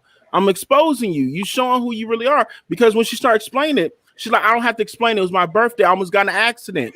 And she's like, I was waiting there. Well, you got a check for it, didn't you? Mm-hmm. And then she tried to gas her and said, you see, you're talking about money. You brought up the check. But if somebody tells you I don't like you because you showed up three hours late, how are you then going to say, no, you really don't like me because I'm dark? Like, no, I don't like you because you showed up 3 hours late. Just because I'm getting paid don't mean I got to sit here 3 hours late. Like, I just think it's unfair to discount. Just like we're saying no one should discount her experience, you shouldn't discount somebody else's experience. If she said, my initial issue with you was you were 3 hours late, we're here to do a job, I wanted my check, that's it. How can you then go back and say, well, yeah, but somebody, it's because I'm like, no, I'm sorry, y'all. I do believe that colorism and futurism are heavily at play with OG's overall situation. I do not think it's at play with each individual interaction. Some people just don't like you. Now, I agree. You shouldn't go. What I agree with OG on. I don't like you, but I didn't talk about your looks. I'm like that too. I'm never gonna go at your looks. I'm gonna go at your character or something you did that I didn't like, and that's what she said. So how can you discount that? Well, here's the problem. Here's the problem. Let me say this real quick. How I'm looking at the situation to me is like Kristen she's not a house ninja technically because she couldn't be because she's dark skinned, but she seems to be the house ninja's assistant. Okay. She's placating them. She's not standing up for OG. So in OG's mind, she's associating Kristen. She's lumping Kristen in with the girls who were colorist to her. So I understand where OG's coming from in a sense, because Kristen's an educated woman. She can stand up and say something. She never defends OG. She never says, no, what you guys are doing are wrong. Actually, she laughs at everything they say about her. All the colorist jokes, all the mean things Evelyn said, she laughs at it. So how can OG not feel some sort of animosity towards Kristen? You know, Kristen is, she's the new Jennifer. The younger version. But Claire, somebody made a point earlier that made me think about it, is also that 3 hour wait or whatever. It could have been a production trick. Like, she said she got into a car accident.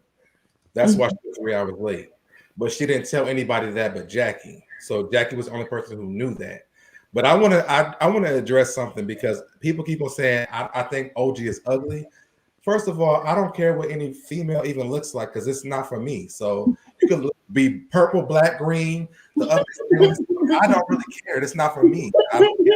So that's not my personal thing. I'm not into females like that. I think black women are beautiful. And like I said earlier, I have all shades of women in my family. So that's not my thing. And that's not why I'm saying what I'm saying. And one thing that Blair said that I wanted to say earlier was, we're taking account of OG's experience, but we are not taking account of everybody else's experiences, period. And for me, I'm a fair person. I'm always going to be like that. It's never going to change for me. So yes, I do respect the fact that OG had experience with them, that she felt like she experienced colorism, but other people experience things with OG as well. And that's all I really be trying to say on here, period. It's not that I'm choosing a side And, people are bringing up Evelyn. I didn't say anything about Evelyn today besides the fact that she was supposed to be changing from Oprah, but that was it. Everything else, I never said it. Only thing I said, I thought Kristen was doing what she wanted to do because she wanted to know for herself. But for me, I'm always going to be a logical person when it comes to things. I'm never going to say, oh, everybody's bad on this side and everybody's good on this side. It's never going to be me. So if you ever come here and see me on here, you're never going to see me say everybody's bad on this side and everybody's good on this side. I'm always going to play the devil's advocate because I do think that sometimes everybody has their own experiences and you have to let them have that, period. I feel you, Debonair, and I understand. But the issue is that two things can be true at the same time. OG can be problematic. She can insert herself. You may debate whether or not she's aggressive, but she can also describe her experience with colorism and featureism. I think the issue is that no one is directly acknowledging what she is bringing up. Everything that they have brought up about her conflicts with other people, she owns it. She says, this is why I did it, and they try and move on. But specifically on the issue of racism, colorism, colonialism, all these isms, no one is really acknowledging her. No one has said, I apologize or sorry that you felt this way. And I think that's the issue. Mm-hmm. I agree with that. I honestly, I really agree with that. Yeah. But I also feel like this is a production problem because this should be a part of the show so that they can have this conversation so that we can all see it, so that they have this conversation, even if they have had it outside the show, because OG has said multiple times, I've already did this. I said this on camera. Right. They didn't air it. So these are things that personally she's already done, but we've never seen it. So again, that's her experience. We've never seen it. It's a system though. There's production, there's the network, there's the talent. So it's a multi-layered issue, and she's one person trying to slay the dragon. It's hard, and it's a lot of pressure on her, is my entire point. And the second thing I just want to briefly say is that just because not everyone of the same color has had the same experience does not mean it does not exist. For example, if we're talking about the Me Too movement, right? We can ask every single female actress in Hollywood or in the industry and say, have you felt pressured or intimidated to perform sexual acts or whatever? Just because not every single person has experienced it does not mean there's not an issue. If there are receipts over time, over multiple people, over whatever you want to call it, there is an issue and it needs to be addressed. Or even just asking the women, but not asking the men if they had that experience. It's different things. And that's what I'm saying. Like everybody has their different experiences. And to me, it's always valuable to hear everybody's side of the story, even though absolutely story. But there's truth. Can I just acknowledge some super chats real quick, guys, because there were so many tonight, and I took screenshots. Nadia, thank you for the super chat. Watch the reunion when all the collective was asked if they felt OG was aggressive, and you will see who raised their hand. Eve, Shawnee, Phoebe, Kristen, etc. So yeah, Kristen's trying to play innocent, but she's not. Patricia, clueless. Thank you so much for the super chat. Evelyn should have been left in the baptism pool longer. Cynthia Harrington, thank you so much for the super chat. OG never said she didn't have feelings. She said that she wasn't going to express her feelings to her. Okay. All right. Tamiko, thank you so much for the super chat. Lindsay, thank you so much for the super chat. Afro Latinas people know this experience too well. Oh, yeah. Especially in the Dominican Republic, right? Mm-hmm. Yep, absolutely. Beautifully animated. Thank you so much for the super chat. I think OG was already over it because why now? If Kristen, and she put in parentheses, the puppet really cared, this conversation would have already been had. Exactly. Not waiting for the cameras. Why was this a meeting of the dark girls if this was about colorism? Mm-hmm. Nicole Ward, thank you so much for the super chat. Christina Cabral, thank you for the super chat. I'm sorry, but Kristen is soup sandwich, just a mess. Yeah, she is. She really is. Helene, thank you for the super chat. Royce Reed also made a statement on OG's Instagram page. Okay. I'll go check that out. Jackie Taylor, thank you so much for the super chat. Shay B, thank you so much for the super chat. OG has to watch what she says because she's in the middle of a legal battle. Well, that too. Tiara, thank you so much for the super chat. Kristen definitely sounded like she was setting OG up for Shawnee and the network. This is a big issue in a Black community, and these producers are dismissing a great opportunity to do good television. Yes. Mimi, thank you so much for the super chat. This show needs to go. I agree with Monica. This is Shawnee's fault. She's the head bitch in charge. Yes, schoolboy. Helene, thank you again for the super chat. So glad OG recorded this. Cancel Basketball Wives. Helene, another super chat. Team OG all day. Griselda, thank you so much for the super chat. Crown Bride Bria, thank you again. Nothing about Kristen seems genuine. She doesn't seem like she's really interested in getting to know OG or understand her plight. Simone Withley, thank you so much for the super chat. LOL, I love OG. She outsmarts them with the truth every single time. All right, y'all. Thank you for letting me do that. So Debonair, I'm sorry if I cut you off. I know you were going to say something, my love. I don't remember what I was even going to say. I was going to address So Debonair. The fact is, I'm with Dr. EVA. Nobody ever said I'm sorry. That would have cut a lot of this out. Or if they stood by whatever opinions that they were in, and Christian just plays left and right. She didn't say I'm sorry or just acknowledge that woman's trauma. And it's just like me and my government name. I don't use my government name. And there are people I get tired, okay? I get tired of telling you. I can tell the same person how to say it over and over and over again. They're going to say what the hell they want to say. So sometimes, you know what? Okay, we're going to go, I didn't give you something else to call me. Let's keep it short.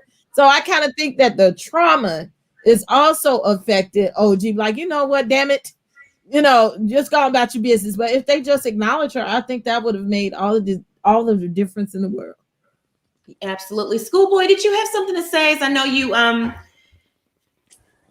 mean, they want to hear from you. I don't see the point in keep arguing and placating with a television show that's watering down a conversation that they're not really even having. They're using it as a ploy for a storyline, and it's just pointless. It honestly is. That whole, I'm gonna be honest with y'all, I checked out after 20 minutes of that audio. I checked out because I got tired of people sitting up here insulting my intelligence with this watered down ass conversation that should have happened with Shawnee O'Neal. It didn't happen last year when on the reunion when she needed to have it. Instead of that, she sent dumbass Mark Lamont Hill in there because he didn't say nothing. He was just a straight jackass the whole thing. I don't even understand why he was there or why they even chose him. Probably because nobody else didn't want to do it. It's just like, why do we? And the thing is, when the producer sits there and says, "Why are y'all so invested?" Stop watching the shit. It's just at this point in time, it is people defending a bunch of BS. Kristen knows exactly what the hell she did. Okay, you didn't say nothing when Evelyn was about to take that bamboo stick and crack Cece over the head. There were plenty of opportunities where Kristen could have said something, and she just said nothing but stood there like a fool, just like Antoinette did on Bell Collective when Kaylon pulled that bullshit over there. Excuse me for cussing. It's just, I get tired. We know what we do to each other as a race. We know what they do to us as a race. Let's stop playing dumb like we don't know and treat each other better. Period. Period. Preach. This is ridiculous. And I don't care how much you say you go to church.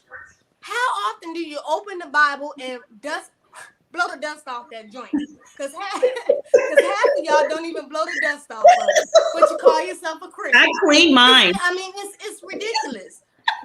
My grandma tells me all the time. She said the word Christian is the most misused word in the dictionary.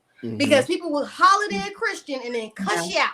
Yeah. Or say I'm a Christian, but then they go, get high or go drink or say, so we sin every day and fall short of the grace of God every single day.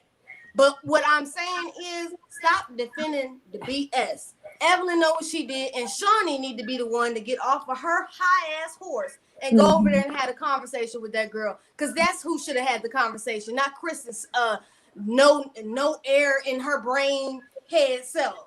She's so stupid. And for the people in the chat saying we never asked Schoolboy's opinion, she was actually the first person to speak. Pay attention, y'all. She was the first person to give commentary on the video, okay? Of course I let Schoolboy. I mean, come on. We're an ensemble cast here. We all speak. Oh, Trey, my love. That Hello. I had to wear Baby, it. you coming in hot with a hat. You got notes and a diagram. I saw Let's I know get you're it. gonna act up. I know. Y'all, I've come to bring you joy and light. All right. Well, let's start with K Michelle. All right. Her booty was asking her. Let me see you get low, get low, get low. Because baby, that plastic popped. And that is an example of why you should go to the right surgeon and why you should sit up there and actually research all of this stuff before you actually go get that done to your body. Young ladies, it's okay to be fully natural. You don't have to go get these boobs. You don't have to go get these fake butts, because the truth is the doctors that we have today are not like the doctors that was here 10 years ago that actually knew how to do this stuff. These doctors today are filling up your booty with Jello shots. You see what happened with K Michelle. Now I'm done with K Michelle, to the window, to the wall, to that plastic drop down them drawers. All right. But anyway, let's get to basketball wise, because I was taking notes. All right. Jackie is a freak, and I love Jackie. She always talking about laying that H and WAP on somebody, and I respect her because she was there trying to be the mediator. Jennifer, I feel like Jennifer is finding her voice in the group. She's not letting these girls treat her any kind of way. She's the girl that doesn't do the fighting and that will sue you if you put your hands on her. Now, with the whole OG situation, let me get to my notes, y'all. Good Lord. OG, I feel like she took accountability in that conversation. She said, I know I did some things in that, but I didn't start it. And I agree with that. She was up there talking, and that shows how mature she was. They didn't want to put her on the reunion couch, but this conversation shows that she can have a mature, calm conversation. Christian reminds me of Terry Crews so much. Is that your daddy, Christian? Is that your daddy? For real, because she's stuck on stupid. She's acting dumb, like she don't know what OG is saying, and everybody understands what OG is saying. OG don't have to tell you how she feels. Just her up there explaining everything in that conversation, we can see how she feels about the situation. She don't have to say, oh, you made me feel this type of way. She's telling you through the conversation how she feels, through the discussion. Christian, I feel like Shawnee, Evelyn, they sent her to that house. She didn't come over there by herself. They sent her to that house. Production, everybody talking about, well, production should have said something. No, that's Shawnee. Shawnee should have stood up and said something and said, hey, if you're going to put this conversation, at least put majority of the conversation, because I watched the Basketball Wives episode and they only put about 5 to 7 minutes of that whole conversation up in there. And to me, it looked like OG was backtracking. But when I heard the audio today, it gave me the whole circle of what was going on. It shows you how producers edit stuff out to make people look a certain way. And I saw somebody say, OG is a female football player threatening to break jaws. Would I have to respond to that? Did she do it though? Did she do it? Evelyn, I saw her sit up there and throw a wine almost hit somebody. You know what I'm saying? I saw Evelyn up there try to hit Cece with the bamboo stick, and OG tapped her barely, and she fell on the ground. So Evelyn, as Cece would call her, she still is a bad person. We all know that she a hoe. You can't be a hoe and be a bad person, because that don't go together, baby girl. So come on down. All right.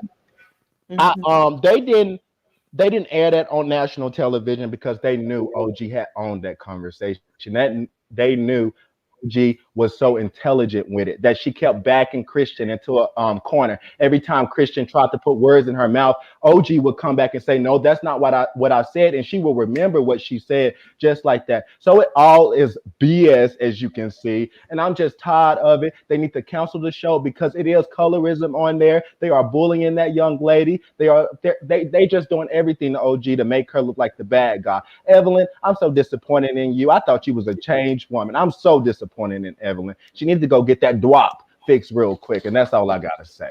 Oh my God, you said a mouthful. You know who Kristen reminds me of now? Think about it. Who? She reminds me of Wendy from RHOP. That's who she is. You know who she reminds me of? Did you ever see the series called Underground? Yeah. Oh, with the slaves escaping. Do you remember when the lady of the plantation had that party and she had those young black babies up in the ceiling fanning the white folks? That's who Kristen reminds me of. She is the house ninja assistant. That's who she reminds me of. Mm-hmm. Yeah. Yes, but I agree with OG when she said, because Christian, she forced that conversation. We all heard it. OG was not even trying to have the conversation. OG wanted the group to be there because she felt like the group did something to her. She wanted the whole group to be there. I heard OG say that, well, the group should be here and not just you. And when Christian forced the conversation and got backed into the corner, she tried to play it as OG, oh, you up there being passive aggressive. And OG was not being passive aggressive. She was up there killing her with intelligence, and they can't take that lady. That lady does need her own reality TV show, her own Whitney Williams show, whatever Wendy Williams, excuse me, Whitney. Lord crack is whack. She's a force to be reckoned with. I mean, she's a very strong woman, and she sees right through the BS too. Yeah, she's insulting my intelligence. How dare you? Okay, well, you want to play? Let's play. Come on. You want some TV? I'll give you some TV. Yes. She need to call her show. She need to call her show the Nigerian Knockout. I'll watch that. I know, because baby, she was up there. Yes, Boom, boom, yes, boom. I like that. Christian, I just don't like how Christian was playing like she was stuck on stupid. Like, girl, like, come on. Don't make me think that Jennifer's smarter than you. And I'm just saying. Yeah. Don't make me think that Jennifer's smarter than you. I know Jen got a lot of money, but Jen ain't the brightest, and we all know that. It's the real tea. Okay. It is what it is. But I do think they need to cancel that show. Shawnee O'Neal, she is the Black Andy Cohen, whatever they call that man. She does not care about those girls. You see, Brandy was not finna kiss her butt, and Brandy called her a bitch, and Shawnee said, "Thank you for your services," because Brandy already knew what was up. And just like Tammy, they did Tammy wrong. They do all these. They do the real ones wrong, basically. Mm-hmm. They can't take the real ones. Mm-hmm. That Malaysia was violent sometimes, but I love her. She is so funny. Who, Tammy? Yeah. Oh yeah, Tammy is very funny. Right. Oh my God. I wish they would have let her get to Duffy that season. I wish they would have let her put hands on that girl. I don't condone violence, but like Princess said, sometimes some people need that little upside their head. They do. They need to lay hands suddenly on her. But that's all I got. All right, my love. You know how to. Let me tell you something. You know how to spice things up. I'll tell you that much.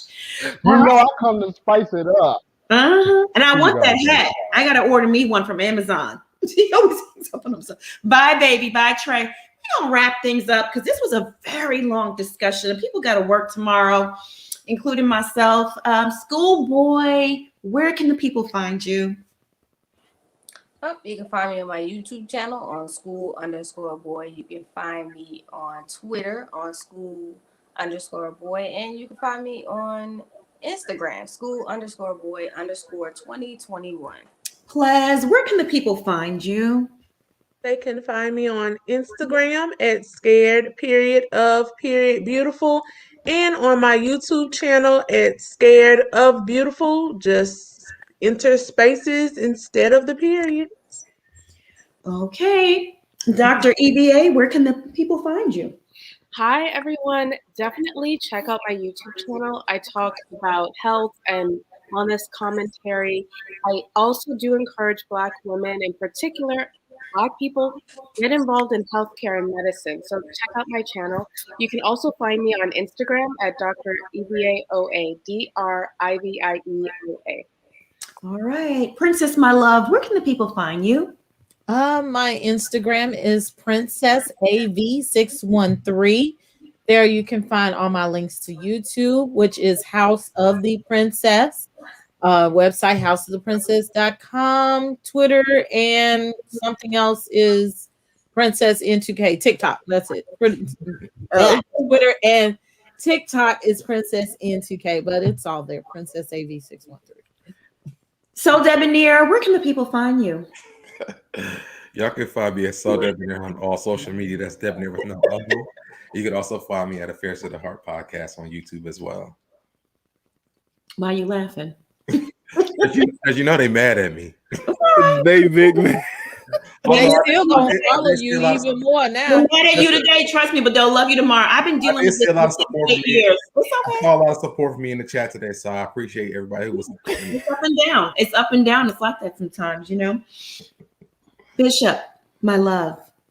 You can find me here on YouTube, spiritually dragging these demons on the Bishop with 2 E's. And you can also find me on IG and Twitter at Bishop Redpill. Okay. Thick Girl 40, I am so sorry, my love. And I love the new photo. I didn't even recognize you. I love this photo. Thick Girl 40, thank you for the super chat. We love and appreciate you. I also want to recognize Imani Wilson. Thank you so much, Miss Imani, for the super sticker. We appreciate you. Tamiko, thank you for the super sticker. Ryan Rains, thank you for the super chat. Jackie is being the mean girl's puppet, trying to clean up their mess. They all make fun of her. And when was Ev held accountable for her violence? Exactly. Didn't Evelyn call Jackie a roach or talk about her daughter and stuff? Yes. Yes. Yeah. That pissed. I used to be a big time Jackie fan. And I know she's crazy and I know she's a drunk, but she was just always entertainment for me, right? And I used to hate the way the girls used to gang up on her. But from what I've seen of Jackie lately in the past 2 or 3 seasons, too much flip-flopping, too weak. You know, grow a backbone, Jackie. Sir Sean Williams, thank you so much for the super sticker. All right, folks, we're going to wrap things up. I reside here on YouTube as well as the blog, allaboutthetea.com. I would love for you guys to subscribe to the channel. Hit that subscribe button down below. Listen, when I get to 100K subs on this channel, I'm doing a big giveaway. It's bananas, okay? It's going to be the biggest giveaway you ever seen on YouTube. Giveaway. So subscribe. He's going to get there in March. Okay. He's going to get there in March. He's going to get there in March. Okay, all right. Yeah. Make sure you call the Bishop. It's not going to take long. It's not going to take long March. at all. I'm telling you, March. I love y'all. Thank y'all so much. I love y'all so much. And as well as the teacups, thank you for tuning in tonight. I know this was a very deep conversation, and we're always just putting a button on it because we'll continue on. This is just the beginning. You know, these girls are going to continue to mess with OG, and if it's not Basketball Wives, it's another show where they're, you know, racist and colorist towards our sisters and brothers. So we'll be addressing it again, you know. Mods, thank you for holding down the chat. As usual, you guys do an amazing job. Everyone that sent in a super chat or a cash app, listen, I can't thank you enough for helping us keep the lights on this channel. Appreciate it from the bottom of my heart. I want everyone to stay safe and be blessed. We'll be back here tomorrow, same time, same place, doing the same thing. Bye, y'all. Bye.